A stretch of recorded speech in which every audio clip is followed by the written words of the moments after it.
For those of you that have never been here before,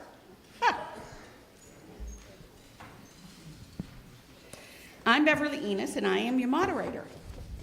And we're going to do things a little bit differently tonight because I would like to start, normally I do the Pledge of Allegiance and all that type of thing. I would like to ask every person that's here that has ever served on a board as a volunteer to come up to the stage, please. Tonight is the night of volunteers. Please come up to the stage. Like right now.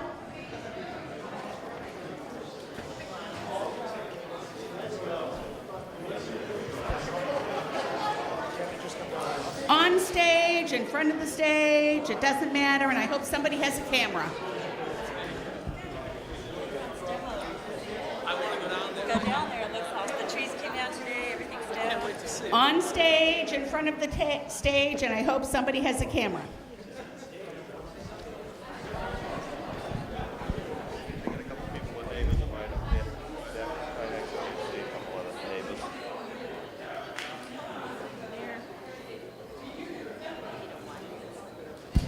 If you're a volunteer at the library or you volunteered any place in the town of Georgetown, please come up. Not just board members. If you volunteered any place in the town of Georgetown.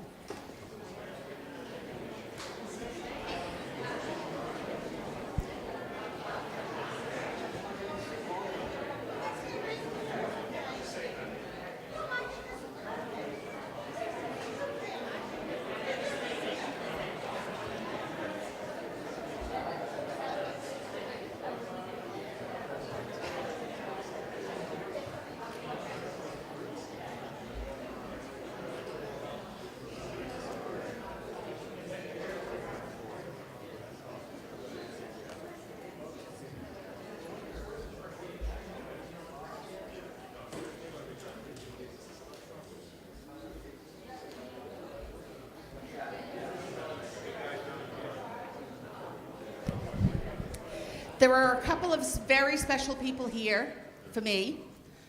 I came to Georgetown when I was about 10 years old.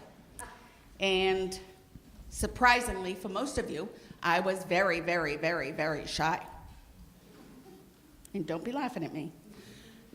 I came to school in September, and I sat alone in the cafeteria every single day until after school vacation at Christmas. Except for Terry.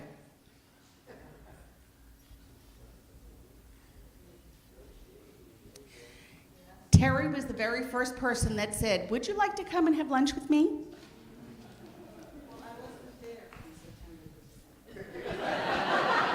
But you were there when I needed you. And I'm sorry Charlie isn't here, because Charlie's the other person that he said to me one day, "We need somebody to do a television show and we don't have someone. Would you like to do it?" Duh.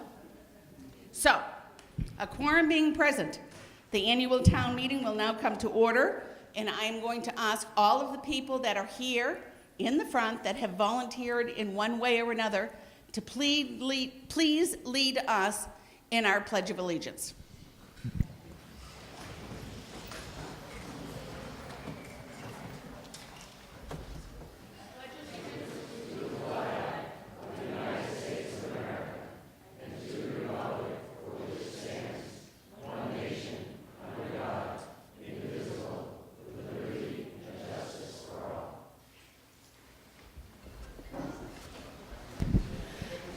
Yes, you can all go home now, but how cool is that?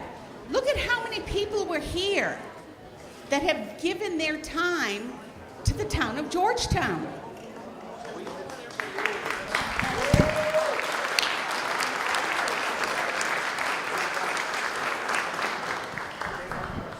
I was hoping to get maybe 30 or 40 or 50%, and I think we probably had about 70. So that is amazing. Trying to help them on that. Where can I send you the picture? BlueDragonArts@verizon.net. Thank you. Okay, I have seen the warrant. It has been returned, and it has been properly served. I am pleased to be here again tonight as your moderator. I'm always pleased to be here as your moderator. I see many familiar faces, obviously, otherwise it wouldn't be all that group of people here. The purpose for town meeting is for people from the town to stand here and vote on what they believe in. You need to approve or disapprove monies that are on the warrant. My role is only to be here as kind of an arbitrator. I help run the meeting, just so that we know it's run in a fair and a reasonable manner. It's my responsibility to make sure that everybody wishes to voice an opinion gets to do so. And if you wish to do that, when we make a motion first, second, and then I will say, are there any comments? That's when you can come down to these microphones in the front and let me know how you feel. Okay. And I did mess with the lights a little bit, so it's kind of hard to see what's going on here. How many people are here as non-voters? Most of the non-voters are over in this section, in the far stage right, and they're people from the town of Georgetown. Some are seated with their committees. We also have on the stage, we have David Surface. Yeah, thank you, so that everybody knows who you are. Stephen Smith.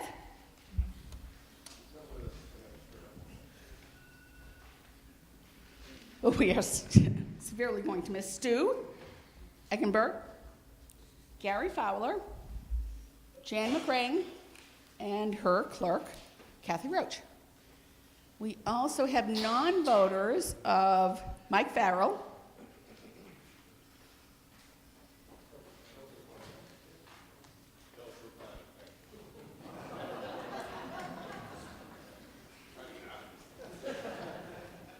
it's tough to get away with anything in this town, Phil Trapani.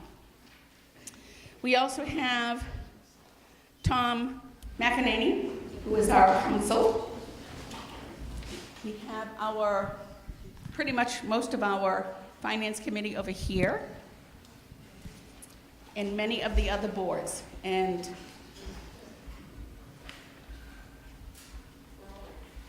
many of you, this may be your last time from what I understand. Okay, so I will call for the warrant article. I will then ask for sponsor, and then I will ask for reports. When you come to the microphone, please address the microphone with your name and street address. At this time, I will entertain a motion to adopt as a rule of this meeting a 5-minute speech limit during the discussion of each period of each article. Thank you, Harry. Do I hear a second? All in favor? Thank you. That requires 2/3, and it does have a 2/3. And you want to sit for a moment?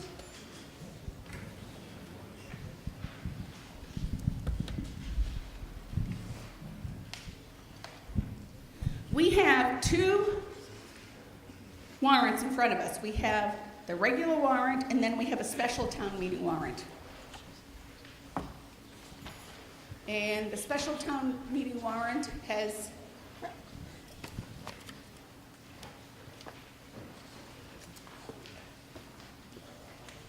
five articles.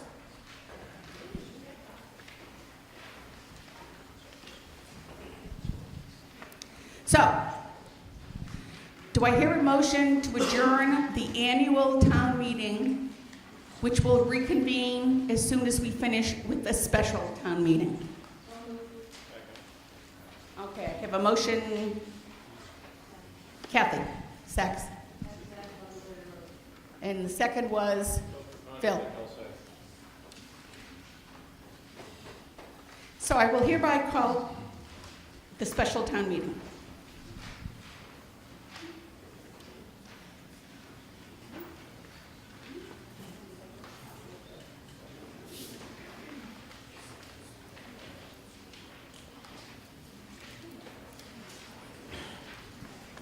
All in favor of adjourning the special town meeting and moving into, all in favor of adjourning the regular town meeting and moving into the special? I need a vote. Aye. Opposed? Passed. Unanimous. So Article 1 under the special town meeting is, who would like to make that motion? And I'm sitting here looking at the Finance Committee. Okay, there is no motion for Article 1 in the special, and if there is no motion, it is considered passed over. Article 2. Article 2, there is no motion made for Article 2. This could be a short night. We have no money, so we can't spend it on anything. Article 2 is considered passed over. Article 3.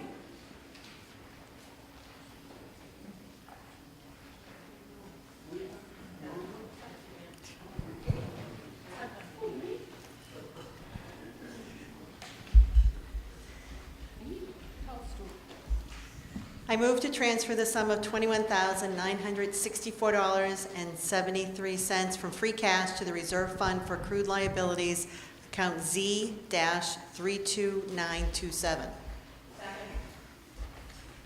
We have a motion and we have a second.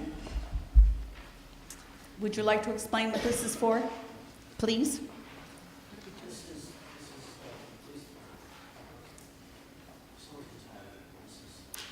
Well, somebody should stand up and tell us. Chief.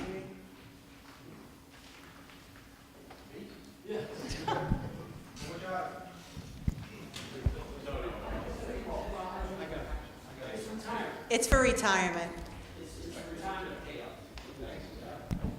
This is one of those, huh? Who, me? Who would like to explain this, please? I will, Madam Moderator. Thank you, Mike. We set this fund up about 2 years ago, and it allows us to set aside money in anticipation of retirement of an employee. They have accumulated sick leave and vacation time, and a long-time employee has, well, in this case, up to 200 sick days banked, and we buy them back and pay out their accrued vacation. And in this case, it totals this amount, $21,964.73. We'll put that in this so-called fund, the accrued liabilities fund, and we'll have the money to pay the retiree at their retirement.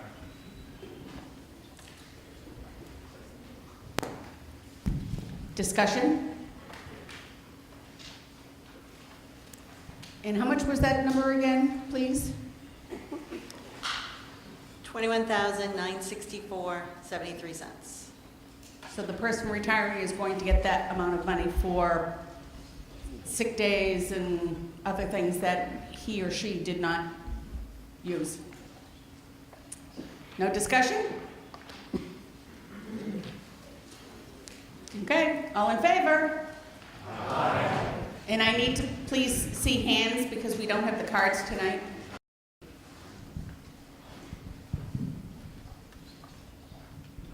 Opposed?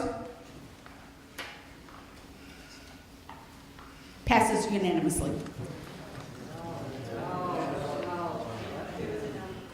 Where was the no? I didn't see it up. Okay, so it passes by majority. Article 4.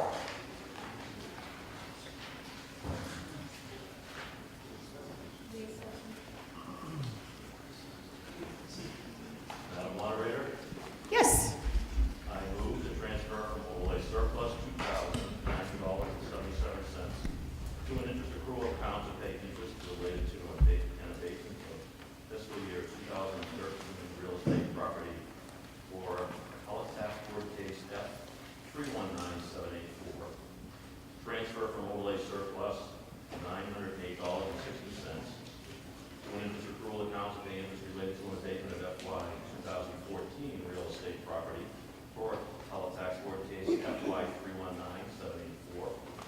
Transfer from overlay surplus for ATV case F 319784, $3,757.03. To fund an actual payment deficit for fiscal year 2013. Transfer from overlay surplus for ATV case F 32252, the amount of $15,927.53 to fund a potential overlay deficit for fiscal year 2014, and transfer from overlay surplus for ATV case F 32252, $9,271.23 to fund a potential deficit for fiscal year 2015. So we have a motion and a second. Does anybody else feel like they've been at the doctor's for the 100th time this week and we don't know what he's saying yet? Would you like to explain that in English for us? Yeah, I don't think it's Mike. Sorry. There it is. Better? Okay. Simply put, this is moving some residual monies from previous fiscal years into the current fiscal year, being 2015, and trying to cover some potential liabilities that we have regarding exemptions and abatements that were awarded by the Appellate Tax Board. So we're basically just moving money from a couple of years ago to this current year to be able to cover those liabilities. Okay, so we're talking Peter to pay Paul. Correct. Okay. Any other questions? Any comments? All in favor? I need to see your hands, please. Opposed?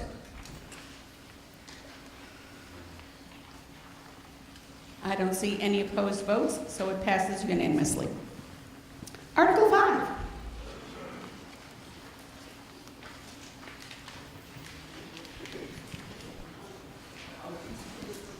Is this another one of those? Madam Moderator, I move to transfer from overlay surplus the sum of $15,000 for the purpose of funding thermal imaging cameras and automatic external defibrillators for the fire department. We have a motion and we have a second. Comments, questions?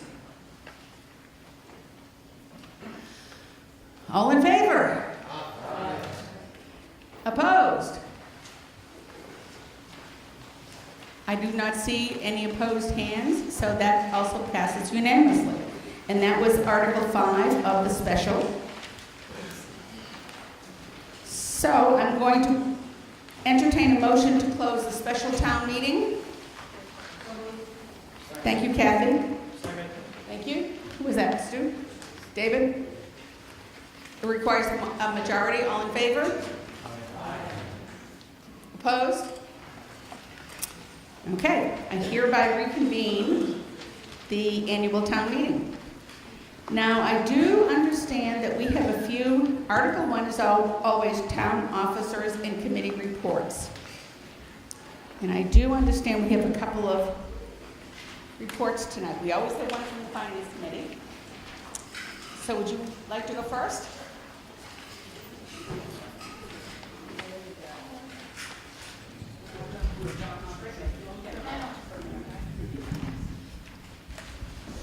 Good evening. Thank you, Madam Moderator. On behalf of the Finance and Advisory Board, my name is Sandy Garrity, I'm the chair, and I would like to extend a great thanks from us to all of the employees of the town of Georgetown. The department heads, in conjunction with our town administrator, Mike Farrell, and his team of Mary McNamee and Jackie Como, our town accountant and treasurer, once again have put together tireless hours to put together the budget and this report for you this evening. For those of you who may not have been up to speed with what the governor's happening is that some of the state money coming in right now is still not determined by the state. Having a new governor come in was allowed for him to not turn his budget in for a month, which delayed the House and the Senate doing their budgets. So unfortunately, every community in the state is without what we're going to be getting. We have some estimates. We, as a committee, and along with our town administrator, have decided to be very conservative at this town meeting. So you will see there are a lot of articles in there that we're saying passing over. We're not passing over because we don't feel that they're necessary, but we're being very, very conservative in the numbers right now. And this coming fall, when we get the numbers from the state, we'll be making some more decisions on where appropriately to spend some of these funds. We appreciate the department heads stepping up to the plate, understanding that some of the things that take place right now cannot take place for them that they're requesting. None of the requests that the department heads made are unreasonable. Everyone deserves everything they have requested. It just simply can't be done at this juncture. We just don't have the funds, and we need to be careful with where we're putting the funds and to make sure we keep departments going. So please, if you have any questions as the night goes on, feel free to ask us. But like I said, once again, every year it seems that we get up here and tell you what a tough year it is. This year's got another little wrench of the budget coming in late. But the department heads, you should be very, very proud of everyone who works in the town. They, once again, give 120% to keep this town running, and it is a fabulous town, so you really should be very pleased with living in this town with the department heads. And Mike, thank you very much to you. And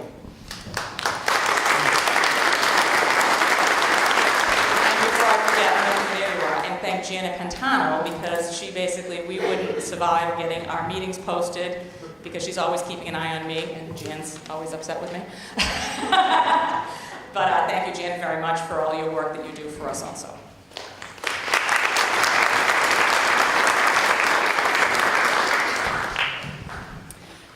We're going to be talking about the Finance Committee a little bit later, but at this point, I would also, as part of this part of the town meeting, like to thank Jim Lacey, because when I first became moderator, I asked Jim to come to my house and explain to me why free cash wasn't free.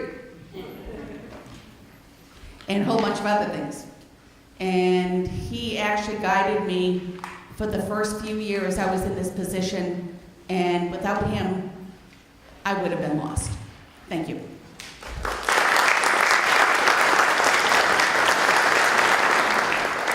We also have a report, I believe we have a report from the CPC. Harry? Ed put together a little something. Go read it. We have, This is Ed Doobie, the FinCom representative. Ed Dobie has been the FinCom representative. Community preservation, a lot of people don't realize, we pay this money in our taxes every single day, every single year. And then the CPC gets to decide where it goes. So I understand that there have been some changes in the formats of just giving away this money. Well, one of the things that we've been doing this year is... Sorry, Bob. Madam Chairman, before we get to that, I think that the CPC sometimes flies under the radar in terms of the things that we do for the town. For example, this year we're preserving the history and heritage of Georgetown with the digitalization of town records and local newspapers. So these records will last for more or less forever, give everybody in the future the access to see what has happened in the past and build on for the future. We're managing the needs of the present by supporting affordable housing and contributing to help pay for such projects as the high school turf field. We're building the future with acquisitions for green space, parks and recreation, and conservation land. Because money is tight, later this year we'll be improving our process to help applicants apply by providing them with specific requirements on our website to eliminate confusion and save time. We're adopting a more disciplined approach to better work with recipients to make sure the projects are moving forward as planned and grant money is being used within the time frame anticipated. Thank you very much. Thank you.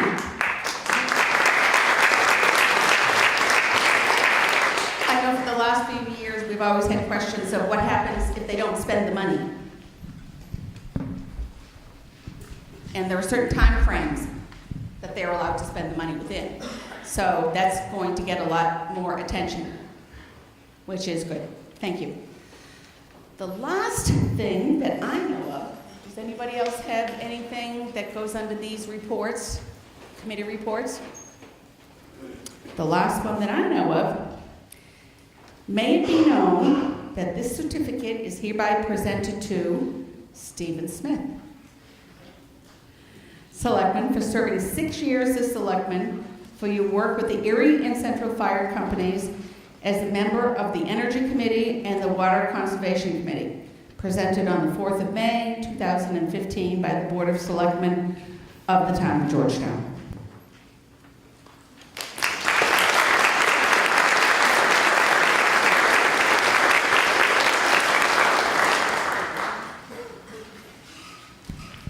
He's not with us this evening, but it will be given to him.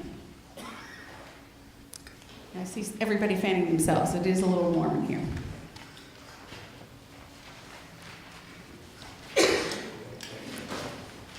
We are now on to Article 2.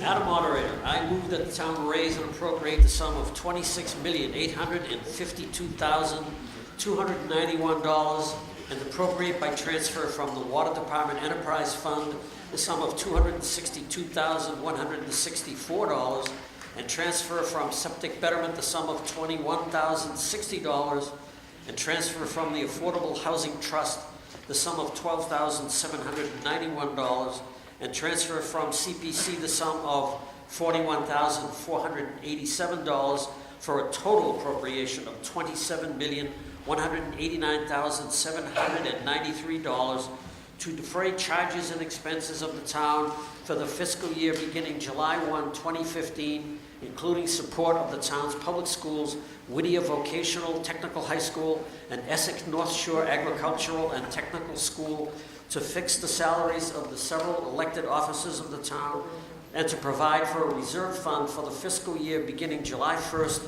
2015, in accordance with the line items in Finance Committee and Advisory Board's report to the May 4th, 2015 annual town meeting. We have a motion and we have a second.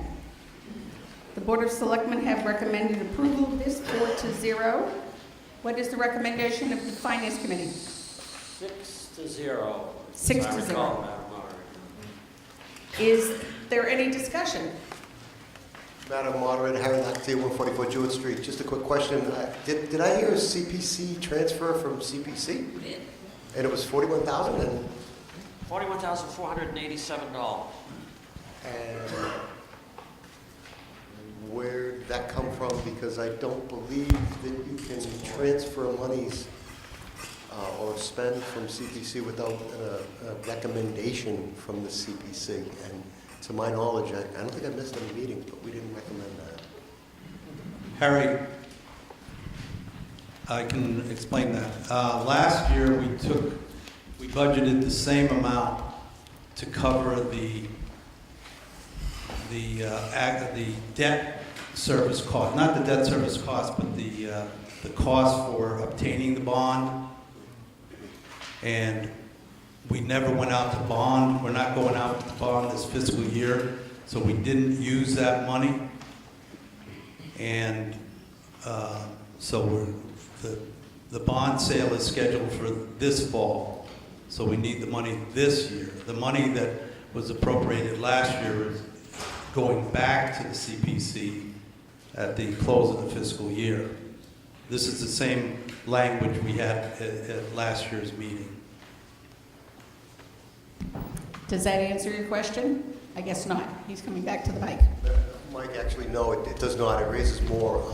What the CPC's intent was when we asked town meeting to appropriate $200,000 last year was to leave that in the CPC fund so that when you needed to use it for the turf field, it would be available to the accountant and for the, I imagine it would be the Park and Rec, to appropriate right then, to expend right then and there. That was the purpose of the $200,000, and that's cash, that's available right now. But we're using it to pay the acquisition cost of the bond. That was written into the warrant article. Because we're doing that again this year in Article A of, what is it, the CPC articles? It's A. We're using, I believe, all the appropriate language that allows the town accountant and anyone paying for that to expend as they need.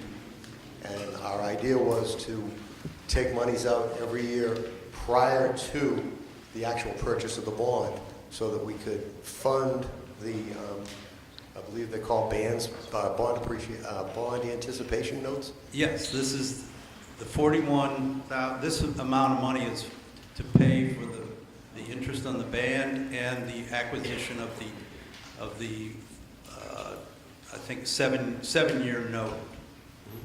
That's what the 41 is for. Just so you know, that was already appropriated at last year's town meeting. In excess of, there were 200,000 plus. Well, you asked me the same question last year, and this is the same answer I gave you last year. Yeah, I still don't understand it.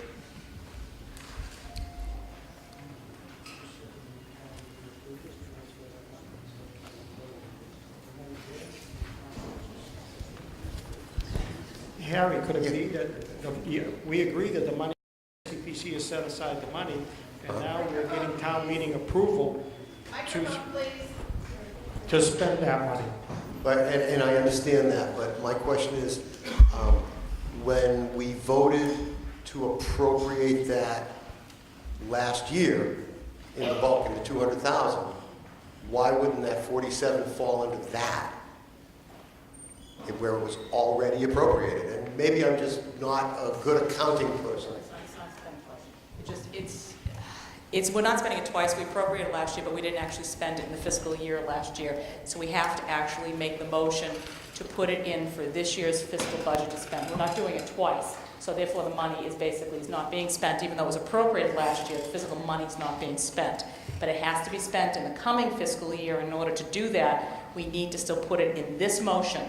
So it's not, the money's not being paid twice. It's basically, it was appropriated last year, not used, but we have to legally appropriate it the way it is now with the budget, so therefore we can pay for it out of the budget side. And it's a legalese.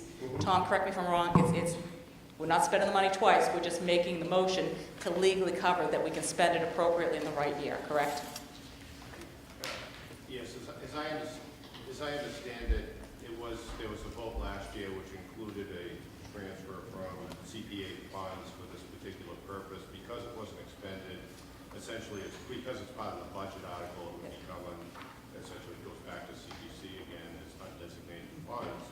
So my understanding is that was the reason why it was being appropriated again this year. We didn't spend it. Okay. I just have a quick question as far as accounting is concerned. The excess of that 47,000, the remainder to that 200,000, that rolls back, or it stays as a continuing appropriation for the purpose of paying the bond? Which? Paying the bond. So it stays as a continuing appropriation. I just wanted to make sure it wasn't rolling back yet. Thank you. Any other questions or comments?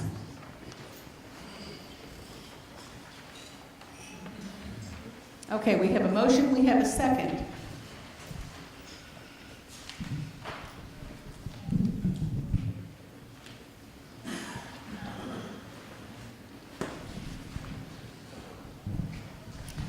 I need an all in favor. Opposed?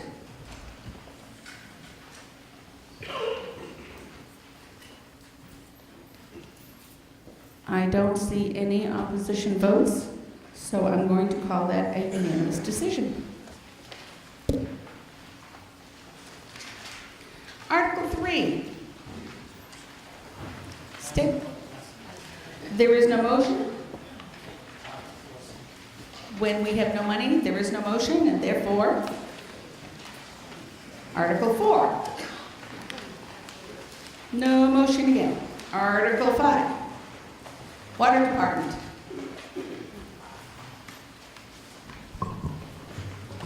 Lou Mamelot, General Manager of the Water Department.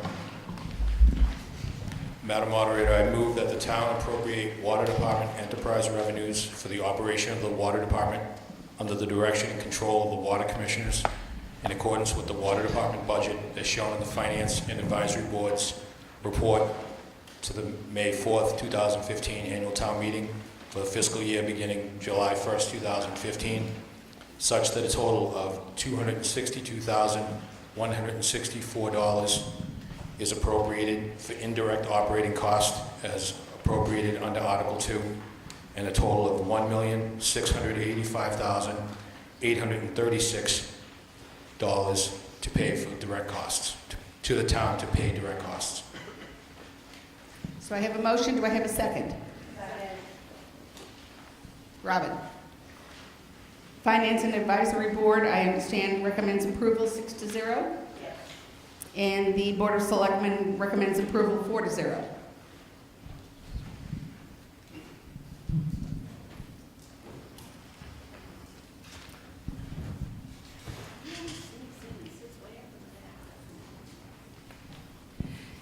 Any discussion?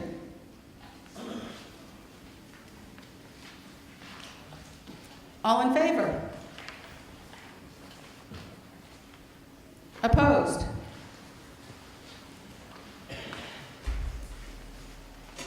Thank you. I do not see anybody opposing, so it passes unanimously.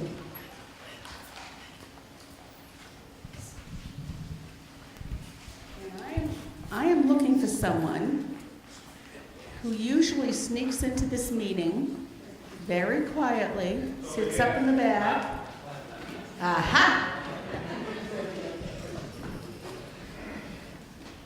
Senator Tarr, welcome.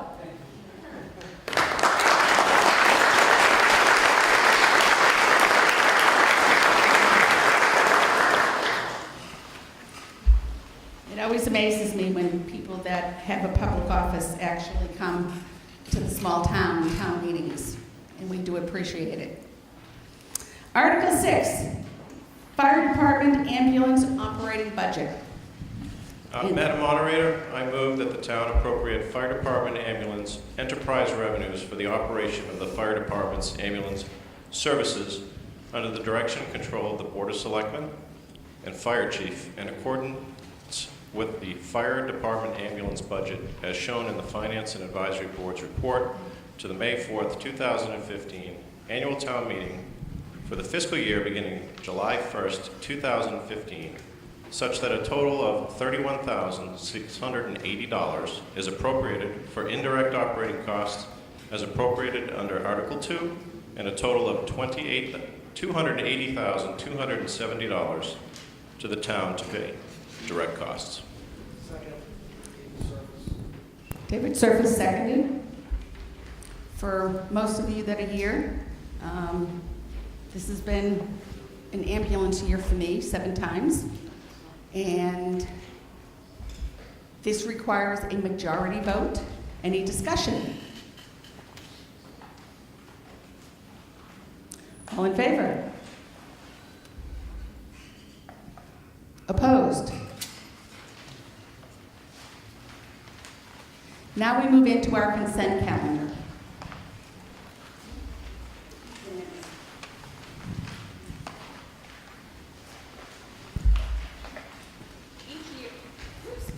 Each year, there are a number of warrant articles for which past experience tells us that the action will be routine, non-controversial, and predictable. All of the items being considered for the consent calendar are in your town meeting book.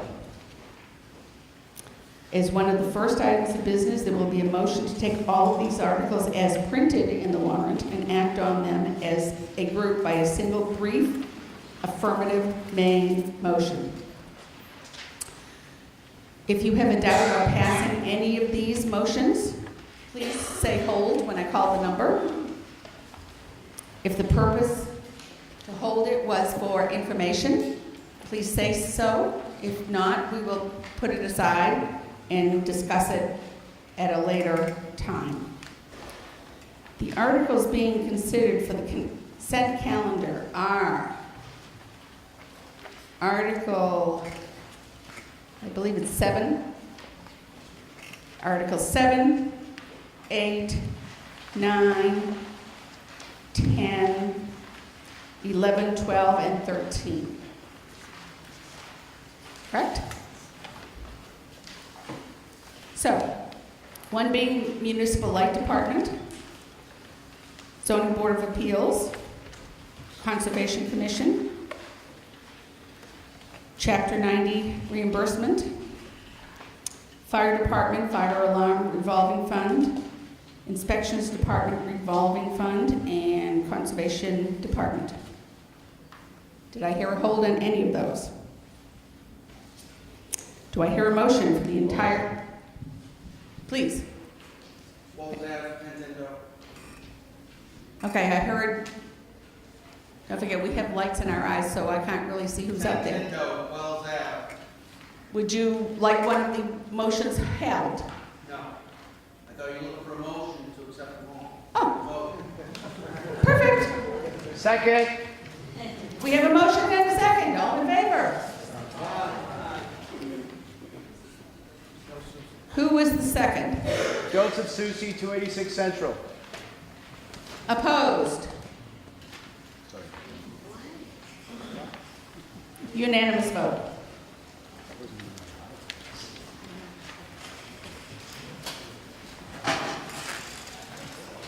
Article 14. Madam Moderator, I move to appropriate from the stabilization fund the sum of $77,000 for the fiscal year 2016 lease payment by the fire department ladder truck.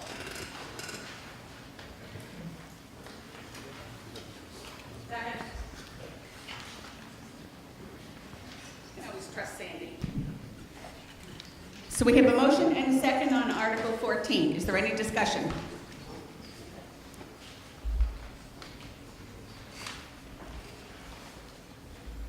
Madam Moderator, David Surface, 2 Littles Hill Lane. Just a point of reference, I think we have one more payment, finance. After this one, is one more payment to the fire trucks? Okay, the ladder truck's paid off? Okay, great, Mr. Chief. Good. All right, just wanted to make that as a point of reference.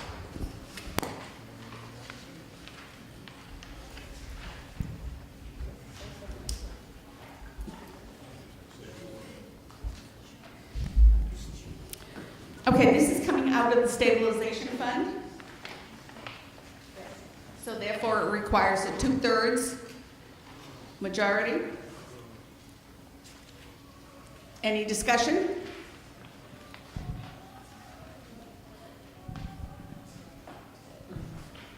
All in favor? Opposed?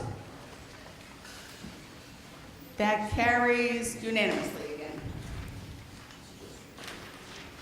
Article 15.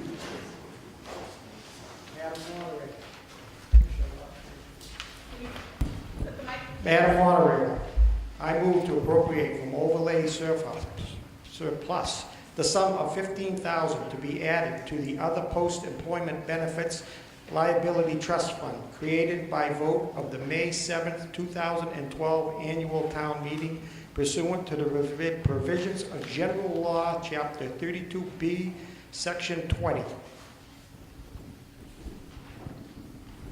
I hear a motion. Do I hear a second? And who was the second? As long as Jan got it, we're all set. Discussion. Finance and Advisory Board, please. Yep. Madam Moderator, my name is Joe Bonavita, 7 Bernay Way, and just want to let you know that the Finance and Advisory Board has voted against this, 1 vote to 5.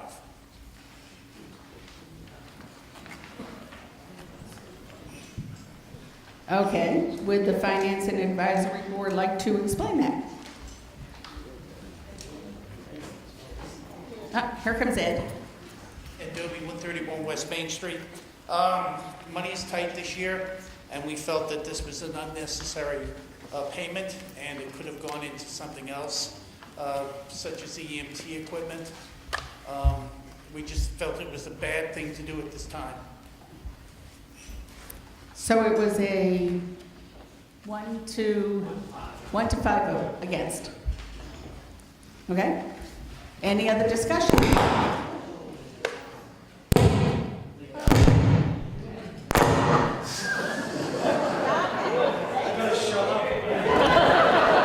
Well, that's a statement, isn't it? Well, no, that was the electricity coming from the Finance and Advisory Board. Because if you notice, this is a split vote. So I'll chime in on this one. This is to fund other post-employment benefits. If you look at our financial statements, it's in the millions and millions of dollars that we actually have to put in our footnotes as a liability for this particular issue. So we, meaning the Board of Selectmen, decided that 15,000 would be more symbolic, although it's like shooting fish in a barrel here, or I would say an elephant with a BB gun, because the number is so high. But it was symbolic, and the reason why we came up with this was to help out with our bond rating, to show that the rating agencies that were at least trying. So I think I would take a back seat to this, as long as we're going to revisit this at the fall town meeting, if there's available funds to put more than 15, hopefully back to 50 that we were putting in before. So that's a little explanation of where it came from. But we did reduce an article that was for 30,000 for the fire department down to 15. Trying to use this 15 for that. But if you think money's that tight, I guess I'll take a back seat to it. But I just want a commitment that we'll look at this back when we get to the fall town meeting, because it is important to continue to put something in here for the rating agencies to keep our bond rating up. So, thank you. Okay, thank you. Any other comments? So, we always make positive motions. We have a motion, we have a second, we have discussions on both sides. All in favor of Article 15?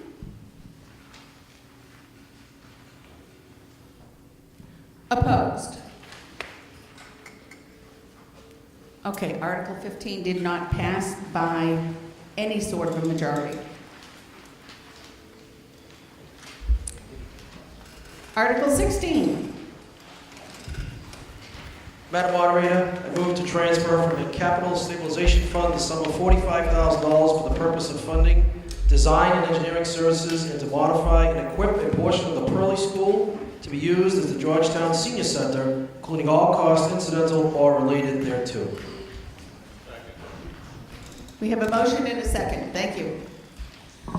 Discussions. This should be a big one. Madam Moderator, the Finance and Advisory Board voted for this, 4 votes to 2. Thank you. And I see by my notes that the Board of Selectmen recommended approval 4-0. Correct? Okay.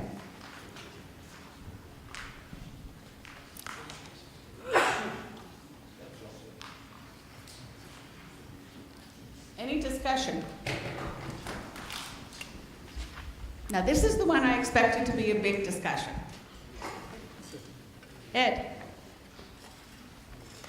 Adobe 131 West Main Street. The Board Finance Committee was split on this primarily because we think the timing is bad.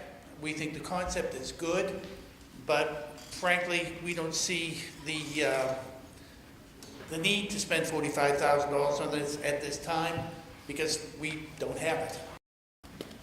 And that's the reason we were split. It is symbolic. We do agree with the concept of doing it. We just think the timing is wrong. We think that we're overreaching in terms of all our financial obligations. Thank you. Anybody else, please come down. Name and address, please. Joanne Pasquale, 2 Larch Road. What do they need the $45,000 for? Exactly? Madam Moderator, David Surface, 2 Littles Hill Lane. The senior center at Pearly School, in order to figure out what we really need and the needs of the Council on Aging, was to do the actual design work, architectural work and design work to convert a portion of the Pearly School into a senior center. That's the $45,000. So that we know, what we're going to have to retrofit or correct or bring up to code to satisfy a senior center. Now, it's going to be a phased-in approach. The $45,000 is for the initial design of the senior center. From there, we'll take it from there as far as what the cost is going to be. But from the selectmen's perspective, we've spent a lot of money on other infrastructure in town. It's time we have a senior center for our seniors. So I think that, there's a lot of people in this room would certainly agree to that. So this is a phased-in approach, phase 1, design work.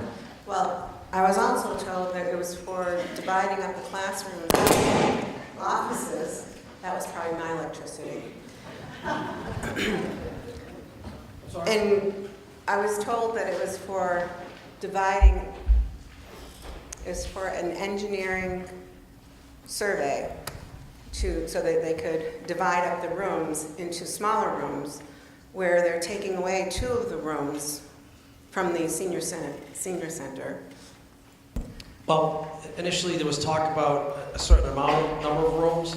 That got whittled down a little bit from what I understand. Again, that can still be negotiated back and forth between the Board of Selectmen and the... Would they need to do this infrastructure if they were getting all their rooms that they should be getting? Either way, yes. Either way, because once you touch one of those rooms and put an office in it, the code changes. So, for the needs of the Council on Aging. So this is what we've been told. Once you touch those rooms to do something with them, then everything in that particular area has to be brought up to code. So we wanted to make sure, by spending the $45,000, that we properly looked at everything that needs to be changed in order to fit the needs of what Colleen wants. But how are they, what are these other 2 rooms going to be used for if it's not for the senior center? That's between the school department and the Council on Aging and the Board of Selectmen at this point. We haven't really determined, I guess it's up to 5 classrooms at this point, Carol, yes or no? So at 5 classrooms. If, again, if the 7 is needed, then we're going to certainly take a look at that and work with the school department to figure that out. I just don't want our seniors to be run over. Right, we absolutely positively not. We can... And if everybody wants to direct everything in this direction, it would be more appropriate. Would there be public hearings on this, Mr. Surface? I don't think that there would be posted public hearings. There'll be town meetings and committee meetings and board meetings to discuss this. I know you actually directed this to Mr. Surface, but I took the mic from him, so we had heard enough from him. It's dangerous. Yeah, so look, we absolutely are determined to provide a senior center for our seniors there. We're in a bit of an evolution in terms of moving into the new school at Pembroke. And there's a lot of movement back and forth in terms of the requirements for the administration of the school. There's a few unknowns in terms of where people can fit. And I think we had a very good conversation between the school committee, the Board of Selectmen, and the Council on Aging to discuss a phased-in approach to this. We just can't give it all up at once. We have to be very careful, because if we give it to the senior center too early, and it's determined that we may not have enough room for some of the school requirements, then to convert it back would be very difficult. Obviously, the intent is to try to provide as much room as possible to give you the full senior center that you want. I just don't think that giving a year of having 5 versus 7 classrooms is going to have that much of a negative impact going forward. So we just have to be prudent.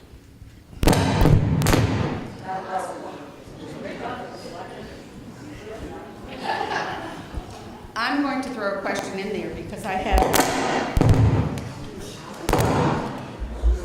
Excuse me, Chief Cudmore, can you do something about this? As part of this project and part of the money that's being developed now, would that also include things like deciding On a media center, adult-sized restrooms instead of the pearly-sized restrooms. So if any of you have ever been there. And all of those other things. Would that all be a part of it? Absolutely, that's why we're doing the engineering study, so they can come back and tell us that the, facilities and the bathrooms are, made for children, not for adults. And what it's gonna cost to retrofit and, fix all that. So yeah, absolutely, that's what the engineering study is for. Okay. My first town meeting was held at the Pearly. And all of the non-voters had to sit on the stage in the gymnasium, so we've all been there. Just to add to that, one of the major things that we want to make sure is to separate the school and the children from the senior center. I think by law we need to do that, and just as a good business practice is to make sure that we separate the two entities. I don't think it would be prudent to have children running around with seniors and vice versa, especially if the parents aren't familiar with those parents, or the children, the seniors aren't familiar with those children as well. So we have to make sure we do this and we do this right. Okay, thank you. Now we have somebody at a microphone over here, please. Robert Hoover, 16 Chestnut Street. Sometimes I think that decisions come down to more than just the bottom line and the dollar. And it seems to me that we've done an awful lot for the children. Is your microphone on? Can you hear me? Yeah, no.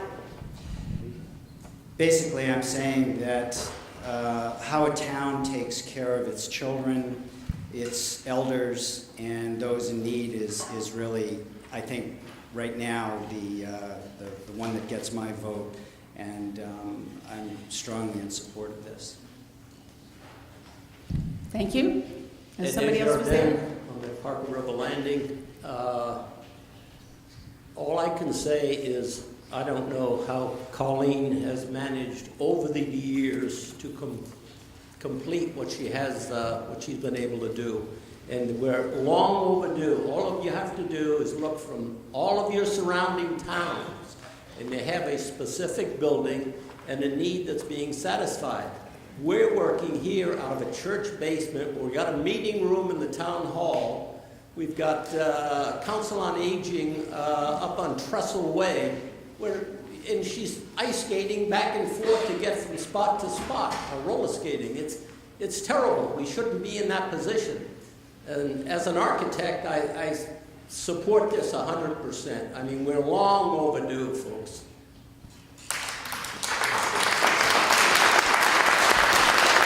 Thank you, Ed. And who else is in line there? Alan Olson, 201 Pond Street.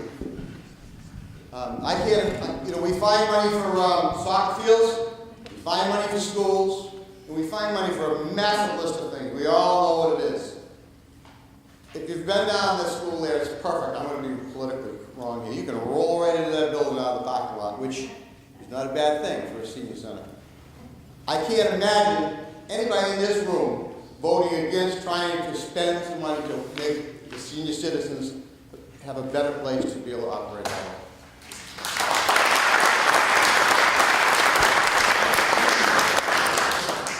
Thank you. Just to clarify this article once again, this article is for the design and engineering of the senior center.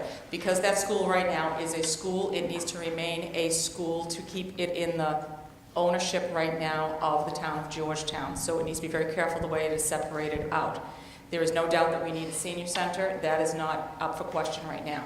In regards to the number of classrooms, the number of space to be designated for the senior center, that is still a negotiation between the school committee and the Board of Selectmen.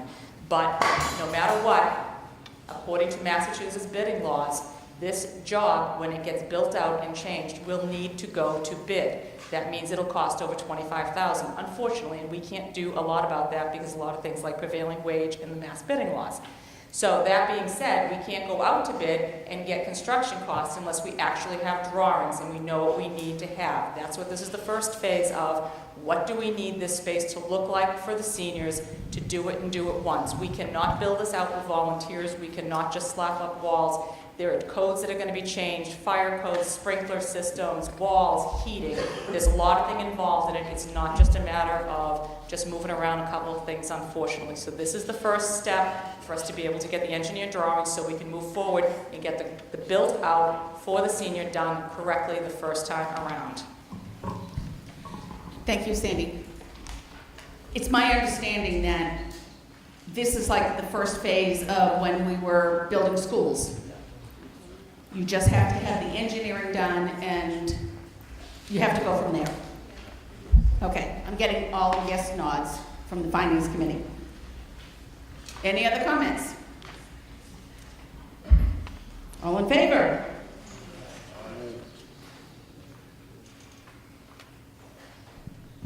Opposed? This requires a 2/3, and I do not see,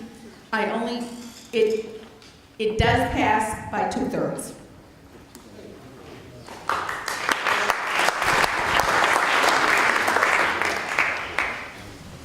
Article 17.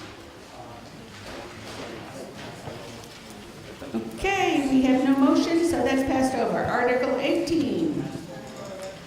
We have no motion, so that's passed over. It's going to be a short meeting. Article 19. Okay, good night. Article 20.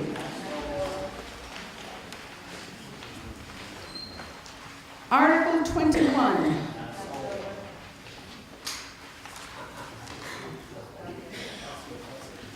You guys are getting tough. Article 22. Madam Moderator, move to transfer the sum of $12,000 from the capital stabilization fund to repair and equipment and one including all costs of incidental and related thereto. Second. Okay, we have a motion and a second. This is coming out of stabilization and therefore requires a 2/3.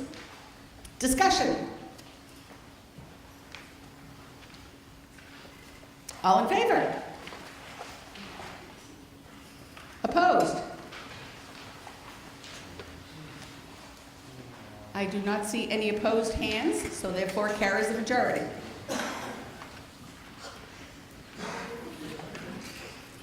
Article 23. Yes. Article 23 is to reduce the Finance and Advisory Committee from 9 to 7 members. As I am the appointing authority of the Finance and Advisory Board, I will not be handling this article at all. I've already sworn in our assistant moderator, Kathy Sachs. Would you like to come up and...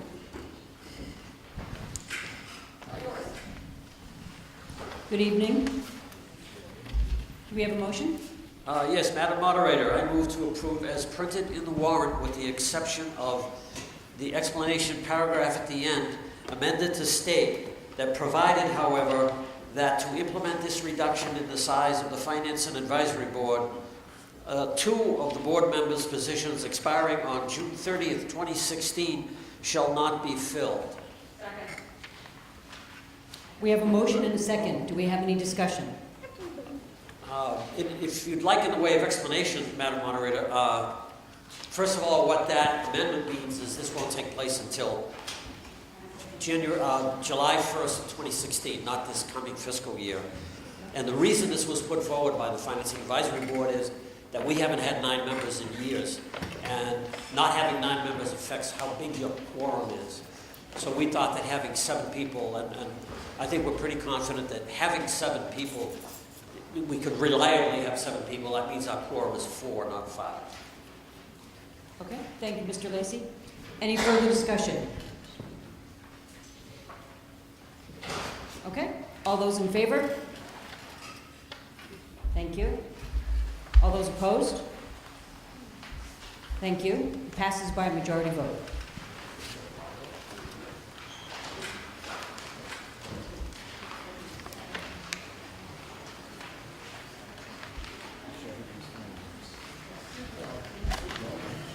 Someone could tell the moderator to come back in the room.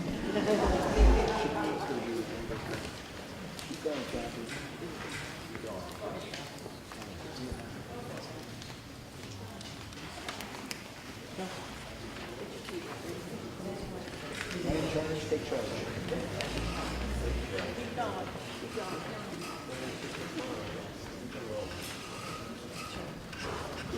It's been suggested we'll take a 2-minute recess.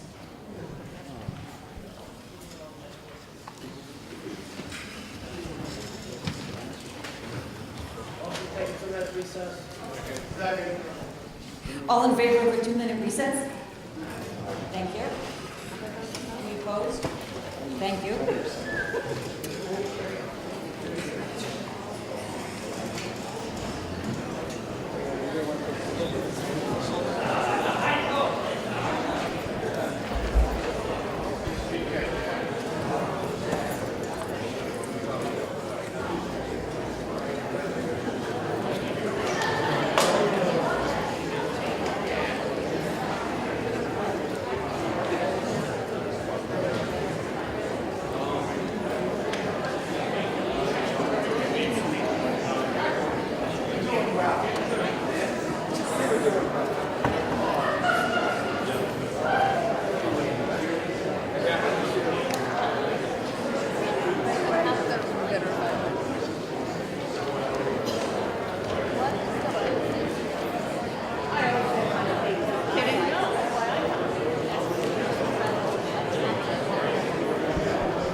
Could I have your attention, please? Could I have your attention, please? We need voters to stay so that we still have a quorum so we can finish our business. I know it's warm in here, but please stay so we can finish up what we have to do tonight. Thank you.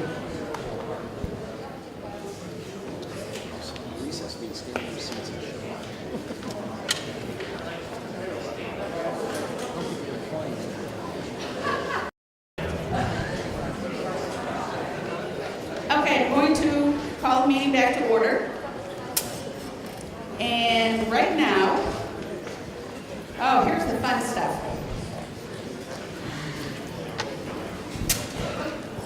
Next year, there's not going to be a lectern. I'm just going to sit at the table. CPC, Community Preservation.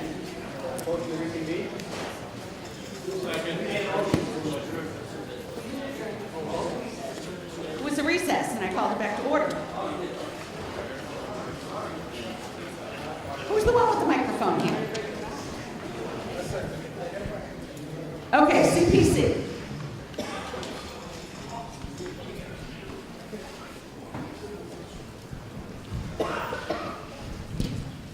Madam Moderator, will we be doing a consent calendar like we did before? We'll be doing this as we do the consent calendar. Just don't get ahead of me here. I'll call the letter of each section of the article one by one. If you have a doubt about passing any of these sections, please say hold, and we will take that section out and discuss it individually.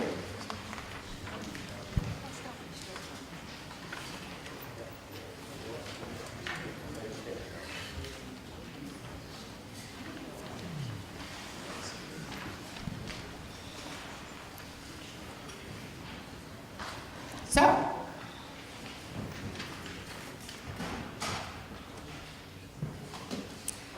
once I call all of the letters, if nothing is asked to be held, then I will ask for one main motion to pass all of them.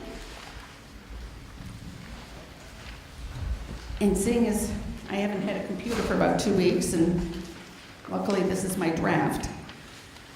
A, Community Preservation General Budget.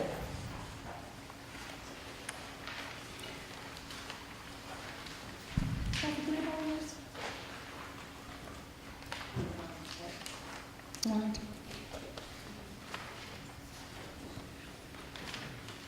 B, Community Preservation, Community Housing Category, Affordable Housing Trust Grant.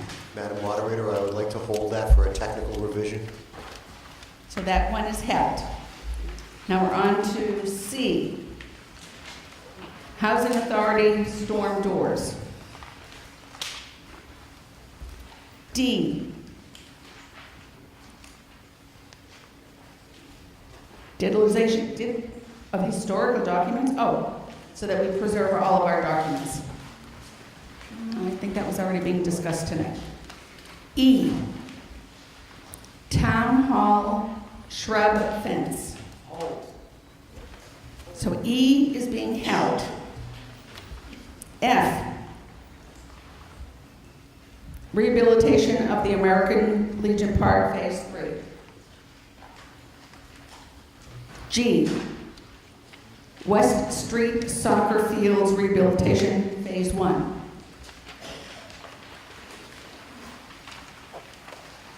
H, East Main Street Active Recreational Land Access and Development Phase 1 completion course. Completion costs. I, active recreational land purchases.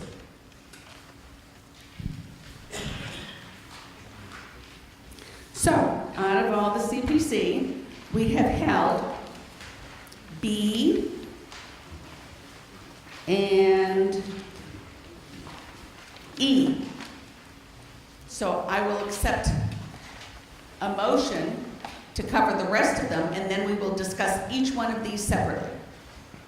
Madam Moderator, I move that we accept Article 24, A through I, with the exception of B and E. And E.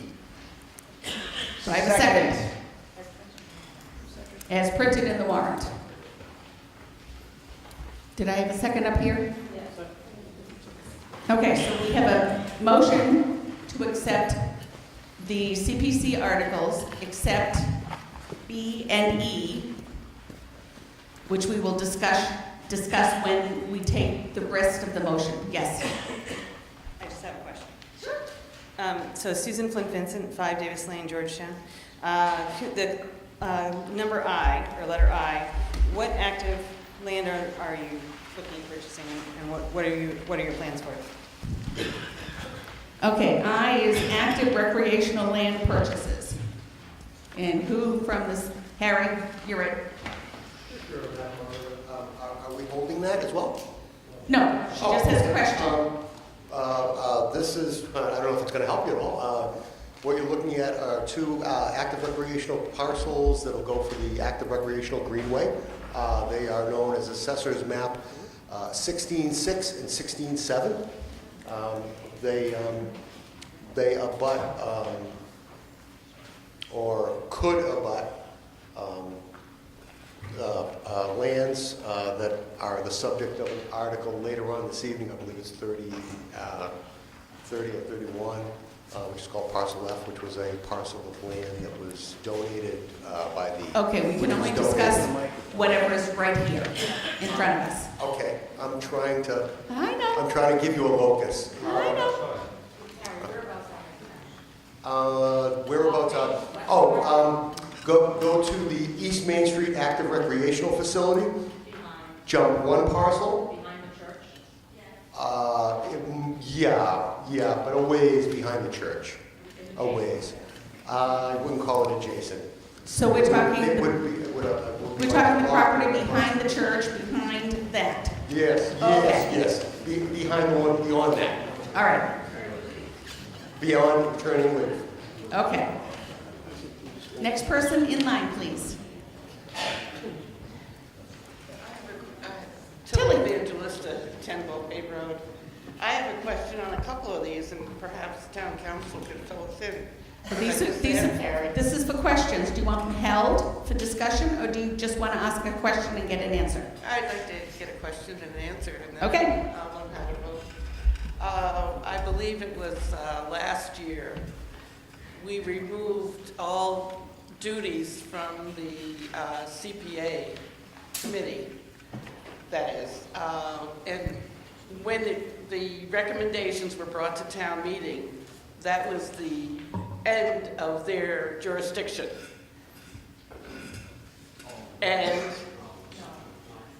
okay, well, when it's reading here, that was what I understood last year.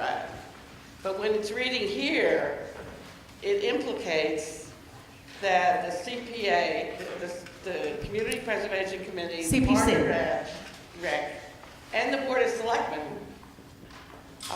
will continue to be part of the agreements and follow through the execute any and all instruments. And which section of the article are you talking about, Tilly? I was reading I, but it's in a couple of these here. And can you clarify that? That's what I'd like to know. Can I have somebody from the Selectman's office, please?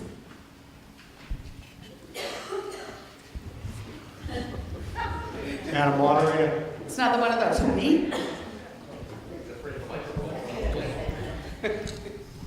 what I believe you're referring to, Tilly, is in drawing up the grant and that when these things are setting forth, if they are approved here tonight.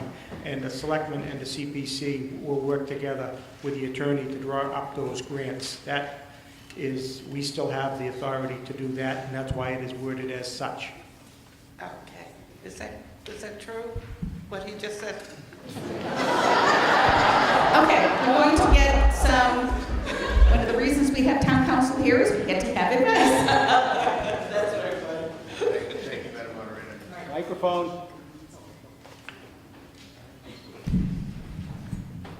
Thank you, Madam Moderator. In response to the question, I think the question really is, what role does the CPC have? Right. By statute, the CPC makes recommendations with respect to the funding of various CPC projects pursuant to their charge under Chapter 44B. The question is, I think what you're asking is, does the CPC have a role beyond the recommendation? And the answer is, it's a policy decision for the town to make. By statute, their role is limited to recommendations. However, if the town chooses to do so, the town can charge CPC with further duties, which is traditionally what has been done in Georgetown, where CPC has been involved in the execution of grants and some monitoring of projects after the recommendation has been made at town meeting. Thank you. So the last year's vote. Does that answer your question? Well, it seems to be, he did answer it, but Okay. it seems like. That's all we need to know. It seems like what's written here is contradictory than what you just said. No? That's why we hired the big guns here. I think that last year, what the Finance Committee was objecting to was the constant monitoring of invoices and things like that for CPC projects because we felt it was slowing down the payment process. It really had nothing to do with grants and things like that. And if the town, I guess if the town wishes to do that, then that's fine. Okay. I see them as very separate. Next. Susan Flynn Vincent, 5 Davis Lane. I just had one other question about this section about I. And I just was wondering how they were going to access this land. Can you access it behind the church, or do you have to access it a different way, and if so, how? Okay, so the question was, on section I, can you access it from the church area and the other roads that are currently available? Or do you have to access it somewhere else? There's actually the Turning Leaf subdivision, which was recently approved by the planning board, has an access from the new extension of Lisa Lane that leads out. I believe it's a 20-foot wide access easement, allows us, again, and I'm not trying to be disrespectful, but it leads us to what's referred to in another parcel of land that's called Parcel F, and that's for late in the evening. Okay, so I think that answers that question. Anybody else have a question on the ones that we are not holding? All right, I will take a main motion. Oops, somebody else is coming down. I'm sorry, I do have a question. Laura Repplier, 7 Thurlow. Did you just say that the only access to this parcel I is through the land that was donated by Turning Leaf to the Conservation Commission? Yes, I did. Okay. To the Conservation Commission? Yes, it was donated to the Conservation Commission. That's interesting. I said it was parcel F. What is parcel F? Okay, so let me clarify here. Is it Conservation Commission land, or is it something the planning board has approved? That's a discussion for Well, later. I reiterate that argument. We won't know that until we get to Article 30. Oh, here we go. Yeah. So I'm sorry, I don't know that we can vote on this as we don't, I mean, I would say that it's difficult to vote on this particular item because we don't know about the ownership of the parcel that will be used to access. So would you like I on hold as well? Okay, we're going to hold on.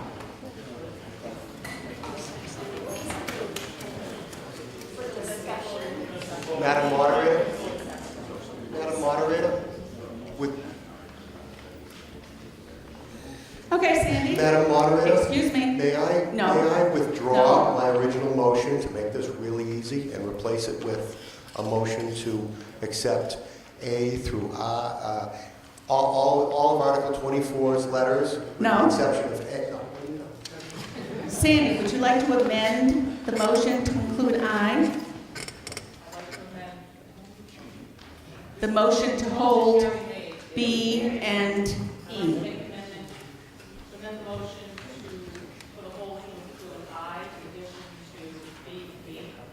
Do I have a second on the amendment? Okay. How many people are in favor of the amendment to hold 3 of them instead of 2? Opposed? Amendment carries, majority. So, we're back to, the article will be A, C, D, E,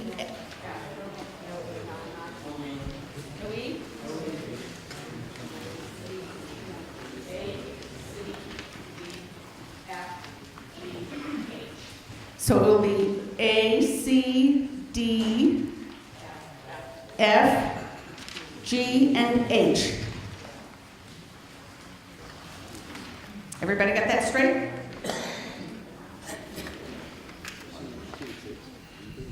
So, we have a motion on the floor for that article. Any discussion? I will take a main affirmative motion to vote for those. All in favor? Opposed? Okay, that carries with the majority as well. So now we're going back to B. That was the first one that was held. Harry, you don't make my life easy, do you? I try. I try. Sometimes I fail. I'm only human. I would like to make a motion. This is a replacement motion. I move that the town vote to appropriate $63,134 from the Community Preservation Fund Housing Reserve Account and $16,866 from the undesignated account for a total of $80,000 for the purposes and subject to the conditions set forth in the warrant. And if I may approach it, have a copy for you. Second. We have a motion and a second. That's actually what's in the 63. Was not attributed to the undesignated account. Oh, okay. The numbers are the same. It just depends on what account is coming from. This is a technical thing from where the money comes from the accounts. Okay. Still the same amount. Still the same recommendation from the CPC. And Finance and Advisory Board recommended approval of this one 6-0. Okay.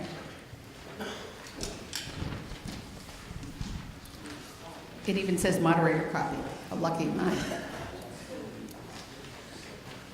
Any discussion on B? Madam Moderator, David Surface, member of the Affordable Housing Trust.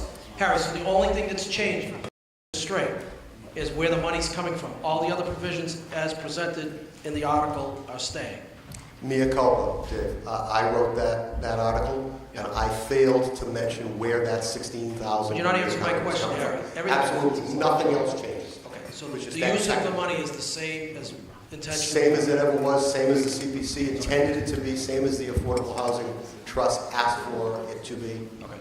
My mistake, I failed to say undesignated fund in there. All right, very good. Thank you. Anyone else?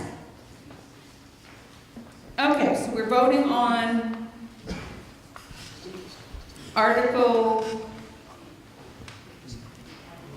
24B. All in favor? Opposed? That passes unanimously. Now we're moving on to E. E was held.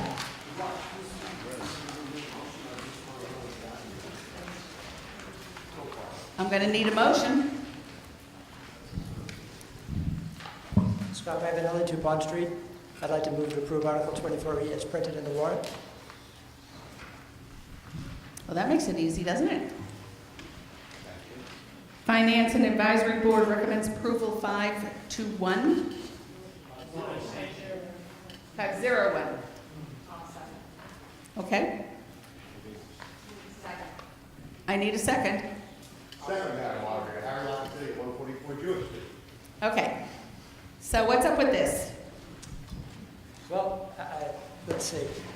I'm overwhelmingly in favor of the fence. The town hall is a very important historic building, 1 of 4 in the National Register.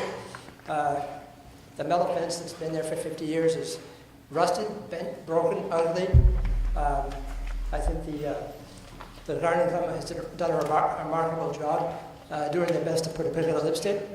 They've done a great job, but the fence, it doesn't reflect well on the property. The CPC funds are there for the benefit of the historic building in town. There have been alternatives that have been proposed in the past to the tune of $50,000, which really didn't get very much traction. It's expensive. So what I think makes sense is a fresh idea, a hedge. We have a history of a hedge on the Library Street of that same property. It's a beautiful hedge, and we could install that for less than a fifth of what the cost of that metal fence is. The work's going to be done by the town. We have a discount being extended to us by Noonan's Florist. The timing is right. It was overwhelmingly approved unanimously by the Georgetown Historical Commission. It was approved unanimously by the CPC, and without a negative vote by the Finance Committee. I urge you to vote in favor of this project. So what you're saying is we're going to take down the fence and put up greenery? Yes. Yep. Exactly. In a safe manner. Yep. Okay. Who's next? Ann Lacey, 85 Thurlow Street. Okay, I agree that the fence going down the Central Street side of the town hall is terrible and should be removed.